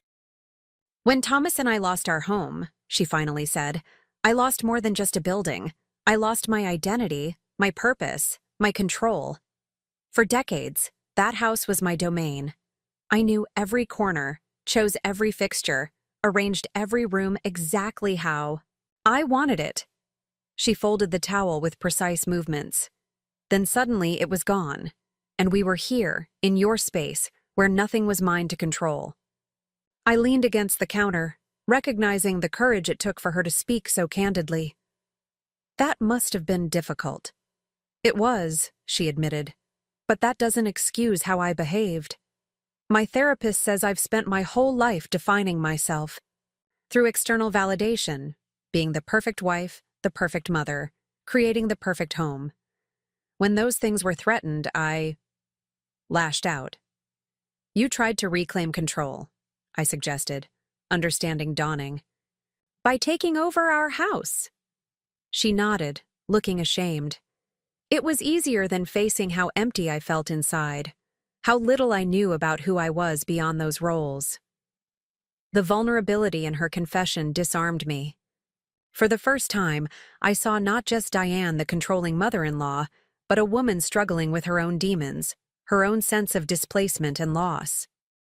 The painting helps, she continued. It's something that's just mine, something I can create rather than control. I'm glad you found that outlet, I said sincerely. And for what it's worth, I think you're more than the roles you've played. You're also an artist, a friend to the people in your community, a woman rediscovering herself. Tears welled in her eyes, surprising us both. She blinked them away quickly. You're very kind, especially considering everything I put you through. We're family, I said simply. Complicated, imperfect family, but family nonetheless. Mark appeared in the doorway, concern etched on his face when he saw his mother's emotional state. Everything okay in here? Diane composed herself with visible effort. Just having a heart-to-heart with your wife. She's quite remarkable, you know. Mark smiled, wrapping an arm around my waist. I'm well aware. The moment of connection might have been awkward under different circumstances, but there was a genuineness to it that transcended our complicated history. As we rejoined the guests for dessert, I caught Thomas watching his wife with something like wonder as she engaged Chloe in a conversation about watercolor techniques. She seems different, he murmured when I brought him a slice of pumpkin pie. Lighter, somehow. Change suits her, I observed. He nodded thoughtfully. I should have encouraged her to pursue her painting years ago. But she was always so busy with Mark, with the house, with the committees and charity work. And I took the path of least resistance. It's not too late, I pointed out. For either of you. Thomas squeezed my hand gratefully. Thank you, Emily, for giving us another chance, for hosting today, for helping Diane find herself again. She did the hard work, I demurred. I just set some boundaries. Sometimes boundaries are exactly what we need, he replied with quiet wisdom. As the evening drew to a close and guests began to depart, Diane approached me with an unexpected request. Emily, I was wondering, the community center is hosting a holiday craft fair next month. I've been invited to display some of my paintings, maybe sell a few. Would you consider coming? Your opinion means a great deal. The invitation touched me. 6 months ago, I couldn't have imagined Diane Wilson seeking my approval or valuing my opinion. I'd be honored, I told her. Just let me know when. After all our guests had departed and the house was quiet once more, Mark and I collapsed on the sofa, physically exhausted but emotionally buoyed by the day's success. That went better than I could have imagined, Mark admitted, loosening his tie. No passive-aggressive comments, no territorial disputes, no tears.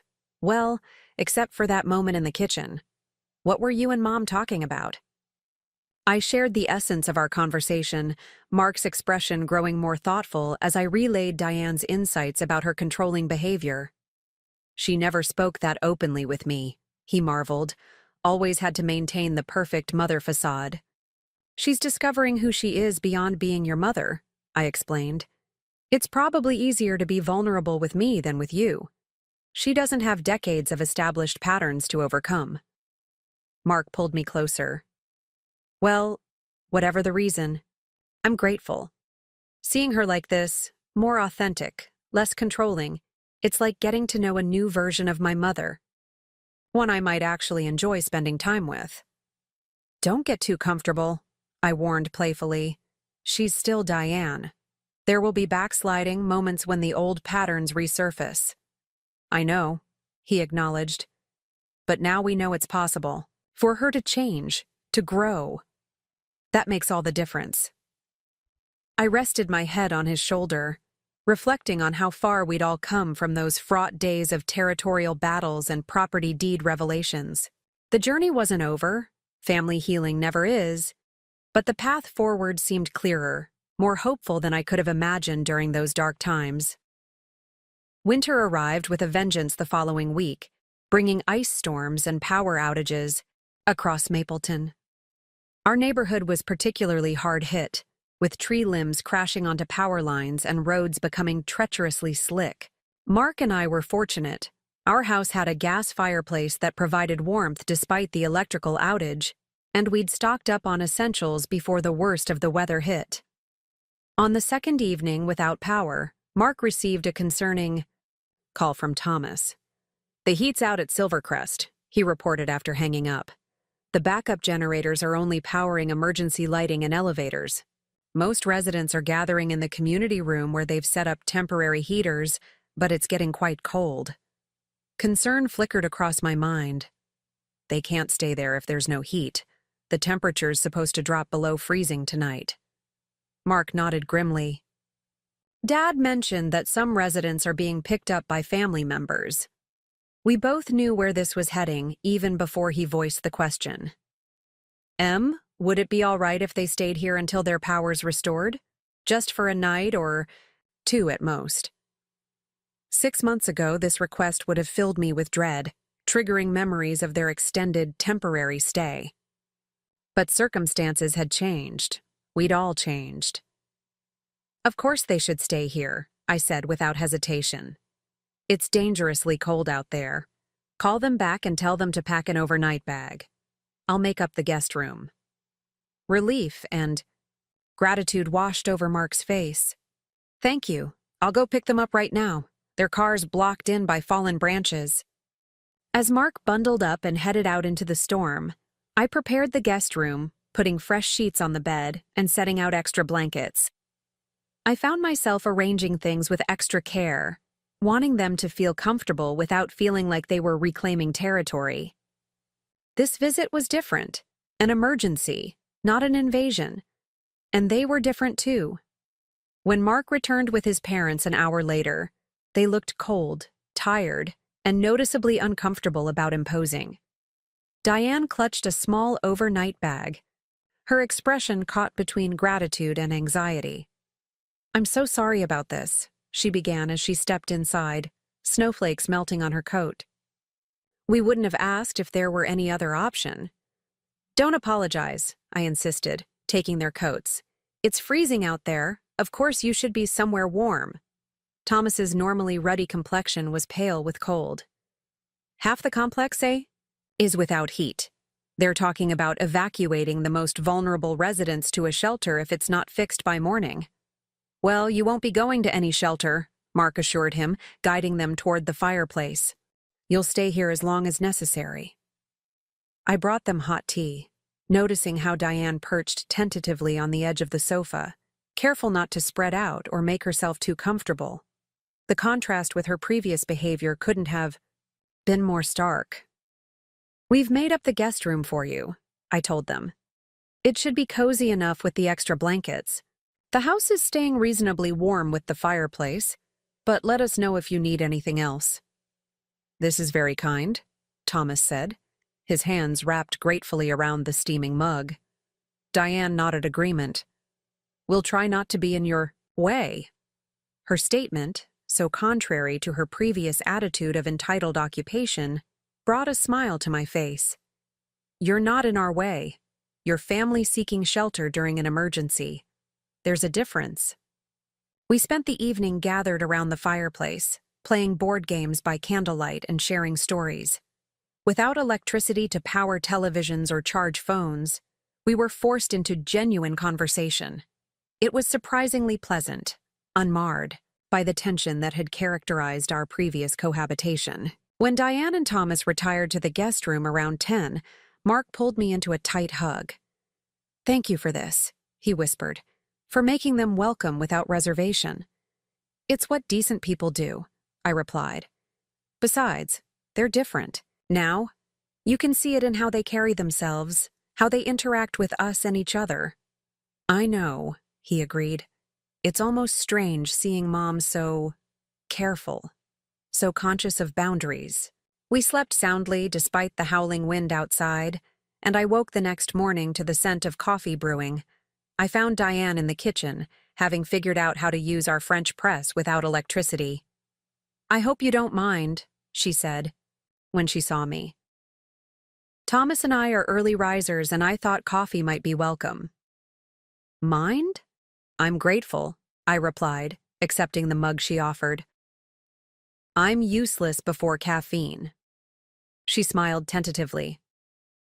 "I remember. From when we lived here." Before, the acknowledgement of our shared history, the good and the bad, hung in the air between us. Not exactly comfortable, but not hostile either. Progress.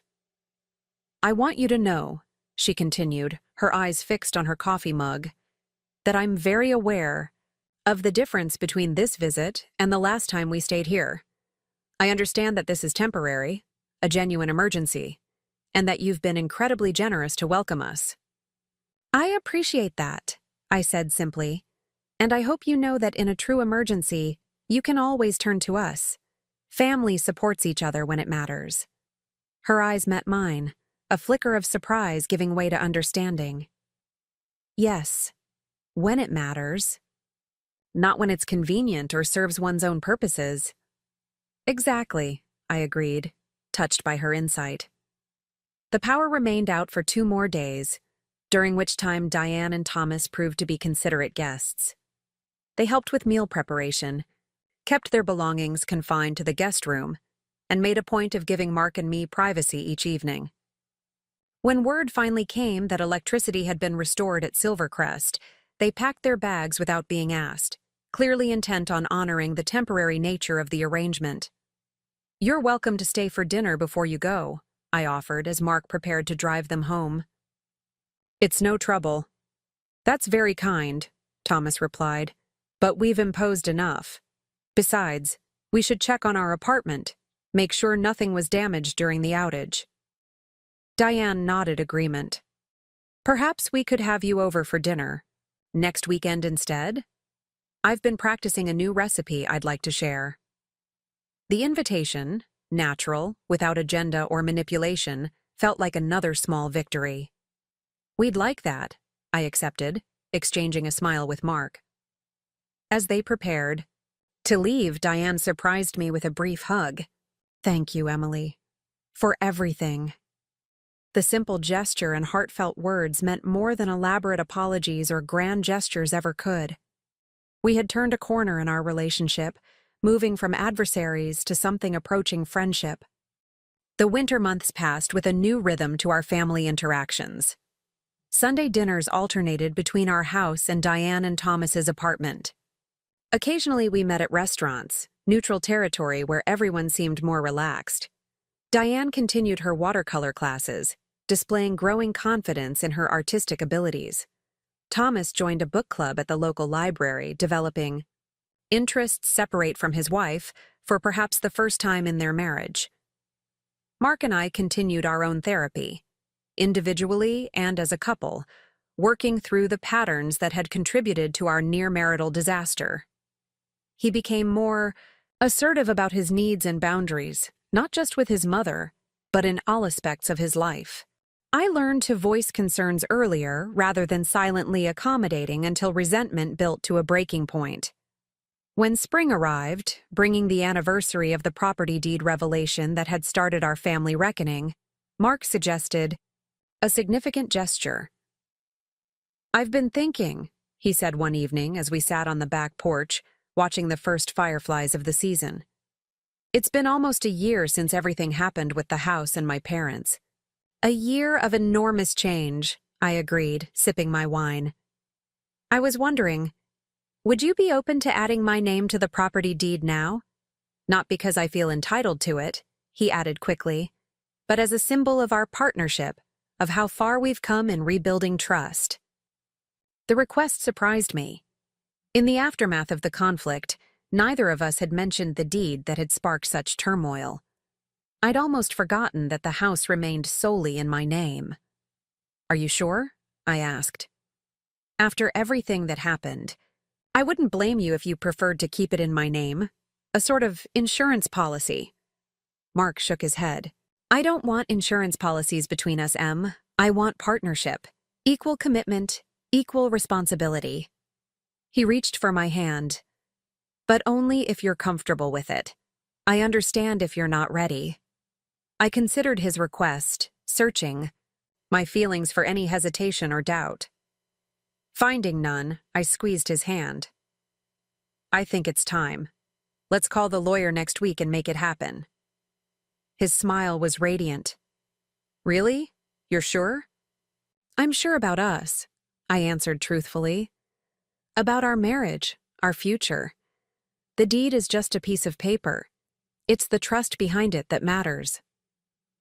We scheduled the appointment, and 2 weeks later found ourselves sitting in Mr. Harris's office, signing the paperwork that would formally add Mark's name to our property deed. As the lawyer explained the legalities, I felt a profound sense of rightness about the decision. This wasn't surrendering control or security.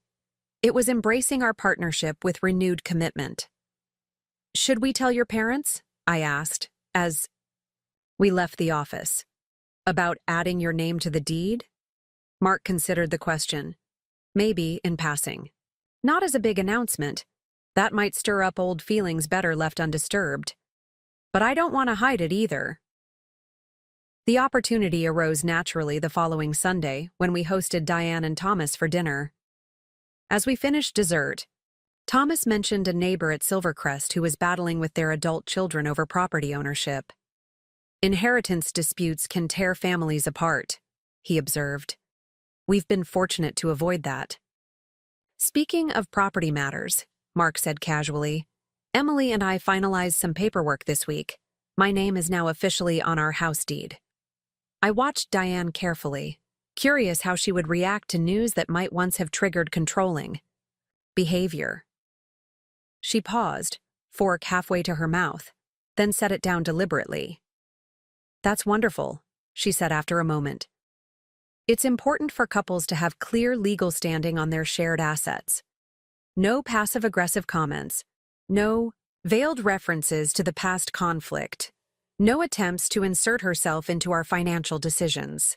Just simple acknowledgement and support. Thomas raised his water glass in a small toast to shared assets and clear boundaries. We all clinked glasses, the moment significant not for what was said, but for what wasn't. The deed that had once been a flashpoint for family drama was now just an administrative detail, properly contextualized in the broader landscape of our lives. Later that evening, after Diane and Thomas had gone home, Mark and I sat at the kitchen table, a comfortable silence between us as we lingered over the last of our wine. "That went well," I observed. "Your mother's reaction to the deed news. A year ago, it would have triggered a 3-day silent treatment at minimum." "She's come a long way," Mark agreed. "We all have." "Do you ever wonder what would have happened if they hadn't moved in with us? If we hadn't been forced to confront all those dysfunctional patterns?" Mark contemplated the question. "We might have continued in the same unhealthy cycle indefinitely. Me trying to please everyone and failing, you silently accommodating until you couldn't anymore. My mother controlling from a distance." He shook his head. "Sometimes a crisis is necessary for growth. A painful but effective catalyst," I mused. "Would you change it? If you could go back and prevent them from moving in?" I considered the hypothetical carefully. No, I decided. As difficult as it was, it brought us here. To a stronger marriage, to better boundaries with your parents, to more honest communication all around. I wouldn't trade that growth, even to avoid the pain we went through. Mark reached across the table, taking my hand in his. "Me neither, though I might have spared us a few of the more dramatic confrontations." I laughed, remembering the property deed revelation, the legal threats, the ultimatums. Where would the story be without a little drama? "Speaking of stories," Mark said, his expression turning mischievous. "Did I tell you Mom's watercolor instructor encouraged her to illustrate children's books? Apparently her style is perfect for it."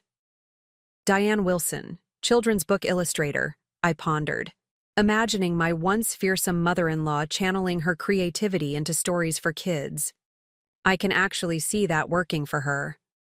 "She's looking into community college courses on digital illustration," Mark added. "Dad says she's completely absorbed in researching the children's publishing industry." "Good for her," I said sincerely. "Finding purpose beyond family roles is important for everyone." Mark nodded thoughtfully. "That's what ultimately changed, isn't it? She found identity and meaning outside of controlling her family. I found the courage to set boundaries while still showing love. You learned to stand firm in your needs without rejecting connection. And your father discovered his voice after decades of silent enabling," I added. "A family transformation," Mark summarized. "All because my mother kicked you out of your own house." "And didn't realize I owned the property deed," I finished with a smile. Life takes unexpected turns. We raised our glasses in a final toast. To unexpected turns, to hard-won wisdom, to the house that had become both battleground and sanctuary on our journey toward authenticity and peace. Summer arrived with its own rhythms and rituals. Mark and I spent weekends tending to our garden, hosting barbecues for friends, and occasionally helping Diane and Thomas with projects around their apartment. What once would have felt like obligation now felt like normal family give and take, unburdened by resentment or power struggles. In July, we vacationed at a lakeside cabin a few hours north of Mapleton, just the two of us, a deliberate choice, to celebrate our strengthened marriage. On our third night there, as we sat on the dock watching the sunset paint the water in shades of gold and crimson, Mark broached a subject we'd been circling for months. "I've been thinking about the future," he began, his voice carrying across the still lake, "about what's next for us." I leaned against his shoulder, content in the moment. "What kind of next are you envisioning?" The expanding kind, he replied, a note of cautious hope in his voice. I know we put family planning on hold when everything happened with my parents, but I've been wondering lately if you might be ready to revisit that conversation. The question settled between us, weighted with significance. Children had always been part of our long-term plan, but the chaos of the previous year had pushed those discussions to the background. Now, with our marriage on solid ground and family dynamics healthier than ever before, the timing felt right to consider the next chapter. I have been thinking about it too, I admitted. Watching you with your parents these past months, setting boundaries while still offering support, being firm but kind, it's shown me what kind of father you'll be. A good one, I hope, he said softly. The best, I assured him, turning to meet his gaze. You've learned from both your parents' mistakes and their strengths. You know what healthy love looks like now. Hope brightened his expression. So you're open to the idea of starting a family? I nodded, my heart expanding with certainty. More than open. I'm ready whenever you are. He pulled me close, his joy palpable in the gentle evening air. What about your concerns about Diane? About her potentially overstepping with grandchildren, the way she did with our house? It was a fair question, one I'd pondered extensively during our family's transformation. I think she'll be excited, maybe a bit overenthusiastic at times, I acknowledged. But she's learned to respect boundaries, and more importantly, we've learned to establish and maintain them. You're right, Mark agreed. We're not the same people we were a year ago. Neither is she. Besides, I added with a smile, your mother's illustration career seems to be taking off. Between her classes, her commission work, and that children's book proposal she's developing, she'll have less time and energy for meddling. Mark laughed, the sound echoing across the lake. Who would have thought that watercolor painting would be the key to family harmony? Creative fulfillment is powerful medicine, I observed. For all of us? We spent the rest of the evening discussing practical considerations, timing, finances, how our lives would change with the addition of a child. As darkness fell and stars scattered across the sky, I felt a profound sense of gratitude for the journey that had brought us to this peaceful moment of planning and possibility. When we returned from vacation, life resumed its pleasant rhythm. I threw myself into a challenging new marketing project at work, while Mark received a promotion that came with increased responsibility and travel. Diane's first illustrated children's book dummy was accepted by a small regional publisher, sending her into a flurry of creative activity that left little time for family intrusion. Thomas joined a senior hiking club, developing a passion for outdoor photography that complemented his wife's artistic endeavors. In September, on a crisp autumn morning reminiscent of the day Diane and Thomas had first arrived with their suitcases, I stood in our bathroom staring at a positive pregnancy test. Emotions flooded through me, joy, nervousness, and a deep certainty that despite all our family's complicated history, this child would be welcomed into a circle of love that had been tested, broken, and painstakingly rebuilt into something stronger and more authentic than before. When I shared the news with Mark that evening, his happiness was tempered with thoughtful consideration. How do you want to tell my parents? He asked, his hand resting protectively over mine. And when? I considered the question carefully. Let's wait until the 3-month mark, when we tell everyone else. No special treatment, no early announcements, just a normal family dinner where we share our news. He nodded, understanding my reasoning. Equal footing, no implied hierarchy of importance. Exactly. Your parents will be grandparents, important figures in our child's life, but not central, not in charge. They'll understand, Mark said, confidently. Mom especially, she's been working so hard on respecting boundaries. 3 months later, as December dusted Mapleton with the first snow of the season, we invited Diane and Thomas to Sunday dinner, along with my brother Ryan and his wife. The evening progressed pleasantly through appetizers and main course, conversation flowing easily among the diverse personalities gathered around our table. As dessert was served, an apple crisp with vanilla ice cream, Mark caught my eye from across the table. I nodded, a silent confirmation that the moment had arrived. He cleared his throat, drawing everyone's attention.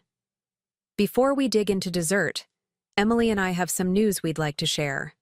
He reached for my hand, his smile radiant. We're expecting a baby, due in May. The table erupted in excited congratulations. Ryan immediately rose to hug me, while Chloe peppered us with questions about how I was feeling and whether we knew the gender yet. Through the commotion, I watched Diane, curious how she would react to news that would fundamentally shift our family dynamics once again. Her eyes filled with tears, but her smile was genuine as she looked from Mark to me. "A baby," she whispered, her voice thick with emotion. "How wonderful." Thomas beamed beside her, his hand covering hers on the table. "Congratulations to you, both. This is tremendous news." When the initial excitement subsided, Diane approached me with uncharacteristic hesitation. "May I?" she asked, gesturing vaguely toward my still flat stomach. The request was tentative, respectful of my personal space in a way that would have been unimaginable 18 months earlier. I nodded, and she placed a gentle hand where her grandchild grew. "Thank you," she said quietly, her eyes meeting mine with unexpected vulnerability. "Not just for this moment, but for everything. For loving my son. For giving our family another chance when you had every reason not to." The simple acknowledgement, free from manipulation or hidden agenda, touched me deeply. "Family is worth fighting for," I told her, "even when it's complicated." "Especially then," she agreed, with a wisdom born of hard lessons. As the evening continued, I observed Diane's behavior with the practiced eye of someone who had weathered her controlling tendencies firsthand. She offered congratulations without dominating the conversation. She asked questions about our plans, without imposing her own opinions. When Chloe mentioned baby showers, Diane suggested her community center as a possible venue, but quickly added, "Only if that appeals to you, of course. It's entirely your decision." These small acts of restraint and respect might have gone unnoticed by others, but to me, they represented monumental growth. The woman who had once tried to claim my house as her territory was now carefully navigating the boundaries around this new chapter of our lives. Later, as we said our goodbyes at the front door, Diane surprised me with one final gesture. Pressing a small package into my hands, she said, "Just a little something. Open it when you have a moment." After everyone had left and Mark was loading the dishwasher, I unwrapped the package to find a small watercolor painting in a simple frame. It depicted a family of birds, two larger ones and a tiny nestling, perched in a sturdy tree. The brushwork was delicate, the colors warm and inviting. A note card tucked behind the frame read, "For your growing family. May your home always be a place of love, respect, and belonging. With gratitude for second chances, Diane." I traced the image with my fingertip, moved by the thoughtfulness of the gift. The Diane who had once tried to erase me from my own home had created this beautiful representation of family, one that acknowledged my place, respected our boundaries, and celebrated our future. Mark appeared beside me, drying his hands on a dish towel. "What's that?" Wordlessly, I showed him the painting and note. He studied them for a long moment, emotion playing across his features. "She really has changed, hasn't she?" "We all have," I replied, resting a hand on my stomach, where new life grew. For the better. That night, as I hung Diane's painting in what would become the nursery, I reflected on the extraordinary journey that had brought us to this point. From territorial battles over property deeds to preparing for a new generation, our family had traversed a landscape of conflict, revelation, and healing that had transformed us individually and collectively. The house that had once been a battleground now stood as testimony to resilience and growth, a place where boundaries were respected, where honest communication replaced manipulation, where imperfect people continued to learn and evolve together. As I stepped back to admire the painting in its new home, I felt a profound sense of peace. The property deed that had sparked such turmoil now seemed like a distant memory, important for what it had revealed and catalyzed, but no longer defining. Our family story, that story continued to unfold, chapter by chapter, challenge by challenge, love by precious love. And I was grateful for every word of it, even the difficult ones that had brought us to this place of hard-won harmony. The seasons turned. Spring, blossoms gave way to summer heat, and before we knew it, I was 8 months pregnant and putting final touches on the nursery. Life had fallen into a comfortable rhythm that still sometimes surprised me when I stopped to reflect on how far we'd come. Mark and I had completed our pre-baby to-do list methodically. Childbirth classes, pediatrician selection, nursery preparation, and the challenging task of establishing clear grandparent boundaries before our little one arrived. That last item proved easier than anticipated. Diane had continued her remarkable transformation, channeling her controlling tendencies into her burgeoning illustration career rather than our lives. Her first children's book was scheduled for publication in the fall, an achievement that filled her with purpose and pride. Thomas beamed whenever he mentioned her work, clearly delighted by his wife's late-blooming artistic success. "Have you thought about a baby shower?" Jessica asked one Saturday as she helped me organize tiny clothes in the nursery dresser. "It's getting close to your due date." I folded a mint green onesie, smoothing the soft fabric. "Actually, Diane offered to host one at their community center. Small, just close friends and family." Jessica raised an eyebrow. "And you agreed? Voluntarily?" "Surprised me too," I admitted with a laugh. "But she's been so respectful, asked what theme I preferred, showed me invitation options, checked which weekend worked best. No taking over, no imposing her vision." "Miracles never cease," Jessica marveled, sorting tiny socks into a drawer. "What did Mark think?" "He's cautiously optimistic. Says if it goes well, it's another positive step in their grandparent journey." I rubbed my swollen belly as the baby delivered a particularly energetic kick. "If not, we have contingency plans." Jessica nodded approvingly. "Boundaries with escape hatches. I've taught you well." The shower took place the following weekend. A sunny afternoon that bathed the community center in golden light. Diane had decorated with tasteful yellow and mint accents, colors I'd mentioned preferring over traditional pink or blue, and arranged a tempting spread of finger foods prepared by Chloe's catering company. About 20 guests mingled in the upbeat, pleasant space, admiring the handmade banner Thomas had surprisingly crafted himself. "This is lovely," I told Diane honestly, taking in the thoughtful details. "Thank you for putting it together." She beamed, clearly pleased by my approval, but working to contain her enthusiasm within appropriate bounds. "I'm glad you like it. I wanted it to reflect your taste, not mine." The simple acknowledgement that my preferences mattered, that this celebration was about my journey into motherhood rather than her journey into grandmotherhood, spoke volumes about how far she'd come. As guests played silly shower games and I unwrapped gifts, I caught Diane watching me with an expression of quiet joy tinged with something like wistfulness. Later, as the party wound down, she approached with a rectangular package wrapped in silver paper. "One more gift," she said softly. "May I?" I nodded, curious. Inside the package lay a leather-bound baby book, clearly expensive and beautifully crafted. But what caught my breath was the first page, where Diane had painted a delicate family tree with our names, Mark's and mine, as the trunk, with branches extending upward for future children and roots below for grandparents on both sides. "It's a family legacy book," she explained, "for recording milestones, memories, traditions, Every family should have one. I traced the careful brushwork, noting how she'd given equal prominence to my parents and Mark's in the root system. No hierarchy, no implied ownership or dominance, just family, connected but distinct.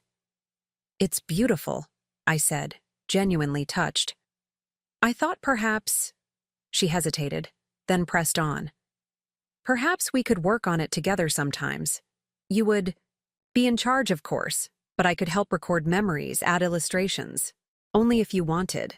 The invitation represented everything she'd learned, offering assistance without assuming control, suggesting collaboration without demanding involvement, respecting my authority as the mother while acknowledging her role as grandmother. I'd like that, I told her, meaning it. As Mark and I drove home that evening, the car filled with baby gifts and leftovers, he reached over to squeeze my hand at a stoplight. You doing okay? That was a lot of social energy for someone in your condition. I'm tired but happy, I assured him. Your mother did an amazing job with the shower. Thoughtful without being overbearing. She's been reading those grandparenting books I bought her, Mark revealed with a smile. The ones about respecting boundaries and supporting without interfering.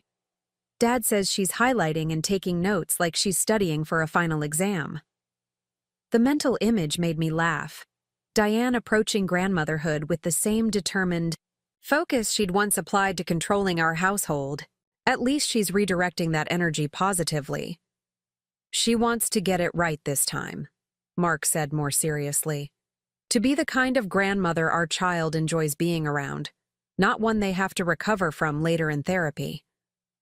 I rested, my hand on my rounded belly, feeling our baby shift beneath my palm. Self-awareness is a powerful thing. 2 weeks later, I went into labor 3 weeks ahead of schedule. Mark was away at a conference in Chicago, unreachable during a keynote address when my water broke as I was working from home. After several frantic failed attempts to reach him, I called Jessica, only to get her voicemail. She was in court all day on a major case. Fighting rising panic as contractions intensified, I scrolled through my contacts, landing on Diane's name. I hesitated only briefly before calling. She answered on the second ring. Emily? Is everything all right? My water broke, I managed, between controlled breaths. Mark's at his conference and Jessica isn't answering. I need someone to drive me to the hospital. I'm on my way, she said immediately, her voice calm and decisive. 10 minutes, 15 at most. Do you have your hospital bag ready? By the front door, I confirmed, grateful for her practical response. Good. Try to time your contractions while you wait. I'll be there as quickly as I can. True to her word, Diane arrived 12 minutes later, effortlessly taking charge of the situation without overstepping. She helped me to her car, placed my hospital bag in the trunk, and drove with careful efficiency, neither speeding dangerously, nor dawdling at yellow lights. Have you reached Mark? She asked as we neared the hospital. I nodded, breathing through another contraction. Finally got a text through. He's booking the first flight back but won't make it for hours. Thomas is contacting the airline about emergency family priority, she informed me. He has connections from his business travel days. The thoughtful assistance without takeover continued at the hospital. Diane helped me check in, ensured my birth plan was noted by the staff, then settled into a corner chair in my delivery room, present but unobtrusive. Would you prefer I wait outside? She offered as a nurse examined me. I don't want to intrude. The consideration in her offer, so different from the Diane who had once rearranged my kitchen without permission, touched me deeply. Please. Stay, I said, surprising us both. At least until Mark arrives. She nodded, moving her chair closer when I reached for her hand during a particularly intense contraction. You're doing wonderfully, she encouraged. Just breathe through it, like in your classes. For the next 4 hours, Diane proved to be exactly the support person I needed. Calm, encouraging, advocating for my preferences with medical staff, without speaking over me, offering water and back pressure without hovering. When the decision for an epidural arose, she supported without influencing, holding my hand through the procedure without a single in-my-day comment about natural childbirth. Mark arrived, breathless and disheveled, just as I reached the transition phase of labor. He rushed to my side, pressing his lips to my forehead. "I'm so sorry I wasn't here. Thank God Mom was with you." Diane rose from her chair, gathering her purse. "I'll wait outside now." "Actually," I said, reaching for her hand, "would you stay? Both of you?" The surprise and emotion that flickered across her face spoke volumes. She glanced at Mark, who nodded encouragement. "I'd be honored," she said quietly, resuming her position on my other side. 2 hours later, our daughter entered the world with a powerful cry that filled the delivery room. The doctor placed her on my chest, and I gazed, in wonder at her perfect tiny features, overwhelmed by a love so intense it nearly stopped my breath. "She's beautiful," Mark whispered, tears streaming down his face as he touched her downy head. Across the bed, Diane stood with her hands pressed to her mouth, eyes shining with contained emotion. I recognized the restraint in her posture, the conscious effort to witness without inserting herself into this intimate family moment. "Would you like to hold your granddaughter?" I offered when the nurses had completed their initial assessments. Her hands trembled slightly as she accepted the swaddled bundle. "Hello, precious girl," she murmured, gazing down at the newborn with unabashed adoration. "I'm your grandmother."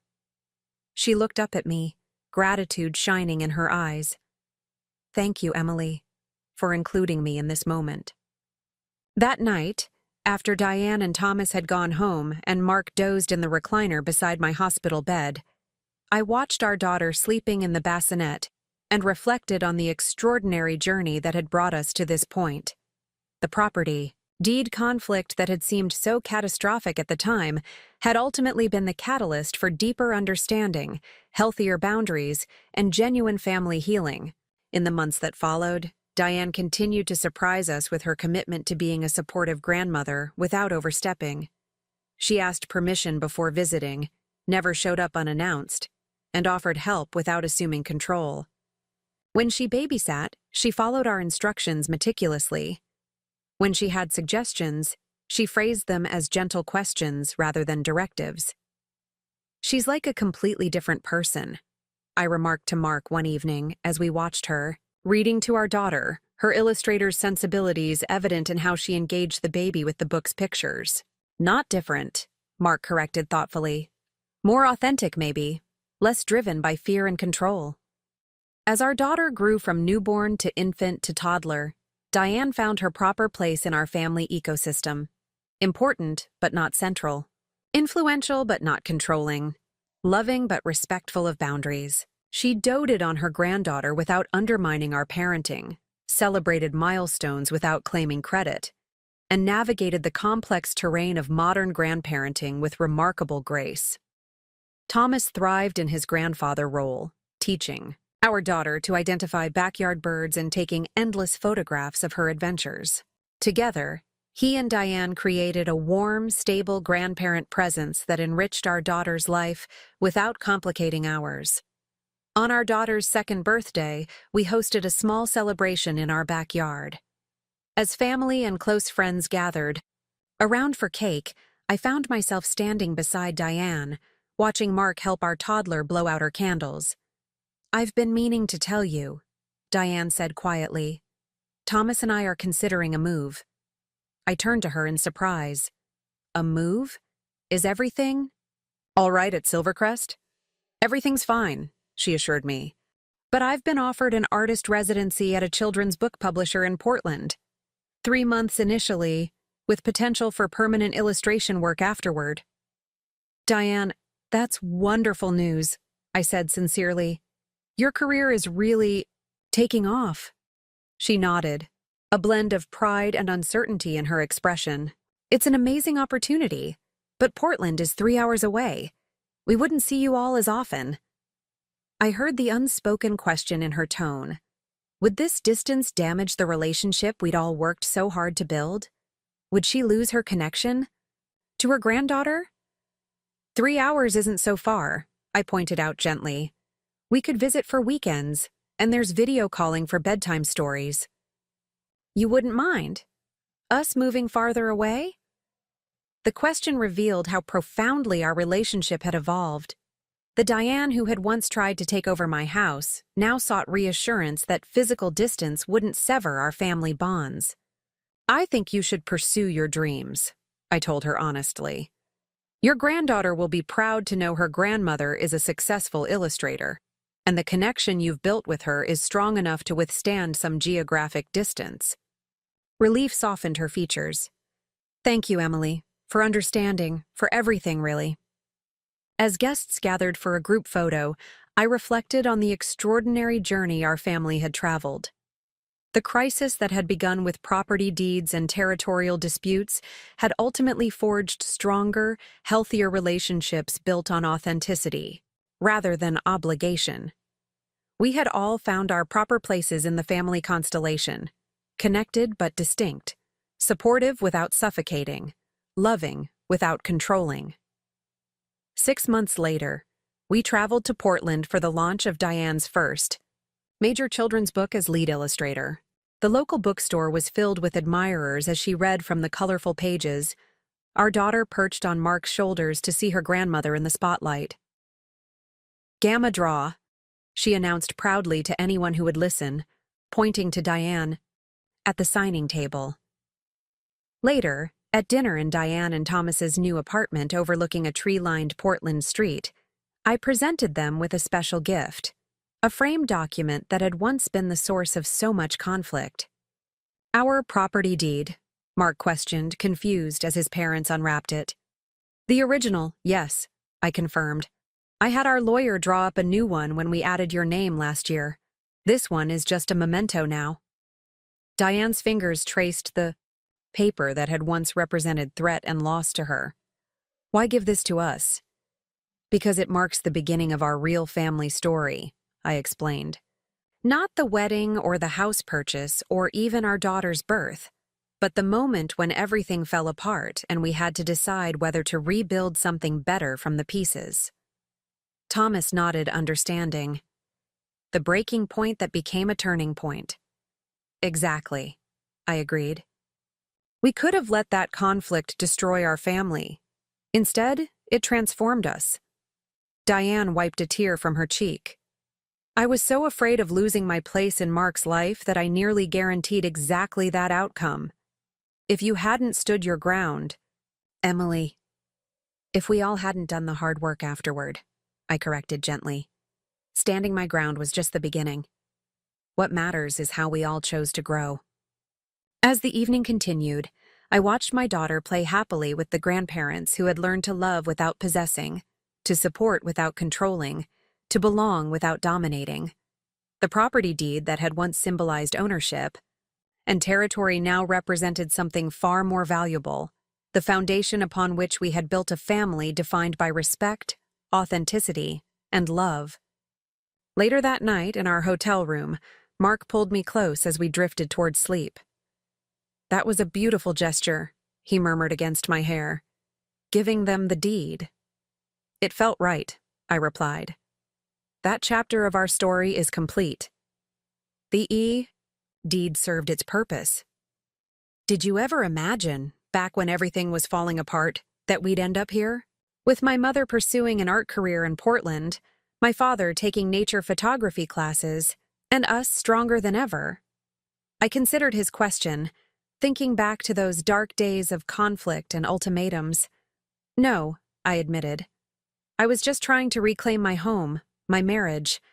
I couldn't see the bigger possibilities then. Life takes unexpected turns, Mark observed sleepily. The best ones usually do, I agreed, thinking of the winding path that had brought us to this place of hard-won peace and authentic connection. As Mark's breathing deepened into sleep, I reflected on the irony that had defined our family's journey. The property deed that Diane hadn't known existed had initially threatened to tear us apart. only to ultimately become the catalyst for profound healing and growth. Sometimes the very thing we fear losing most, control, territory, influence, is precisely what we need to surrender in order to gain what truly matters. Our home was no longer a battleground but a sanctuary. Our family relationships no longer defined by obligation but by choice. The deed that had once represented mere ownership now symbolized something far more precious, the foundation of authentic love built upon respect for each person's autonomy and dignity. In the gentle darkness of the hotel room, with my husband sleeping beside me and our daughter peaceful in her travel crib, I felt profound gratitude for the difficult journey that had brought us to this place of genuine connection. The crisis that had begun with property and possession had transformed into a story of growth and grace, proof that sometimes losing what we cling to most desperately is the very thing that sets us free. Up next, you've got 2 more standout stories right on your screen. If this one hit the mark, you won't want to pass these up. Just click and check them out.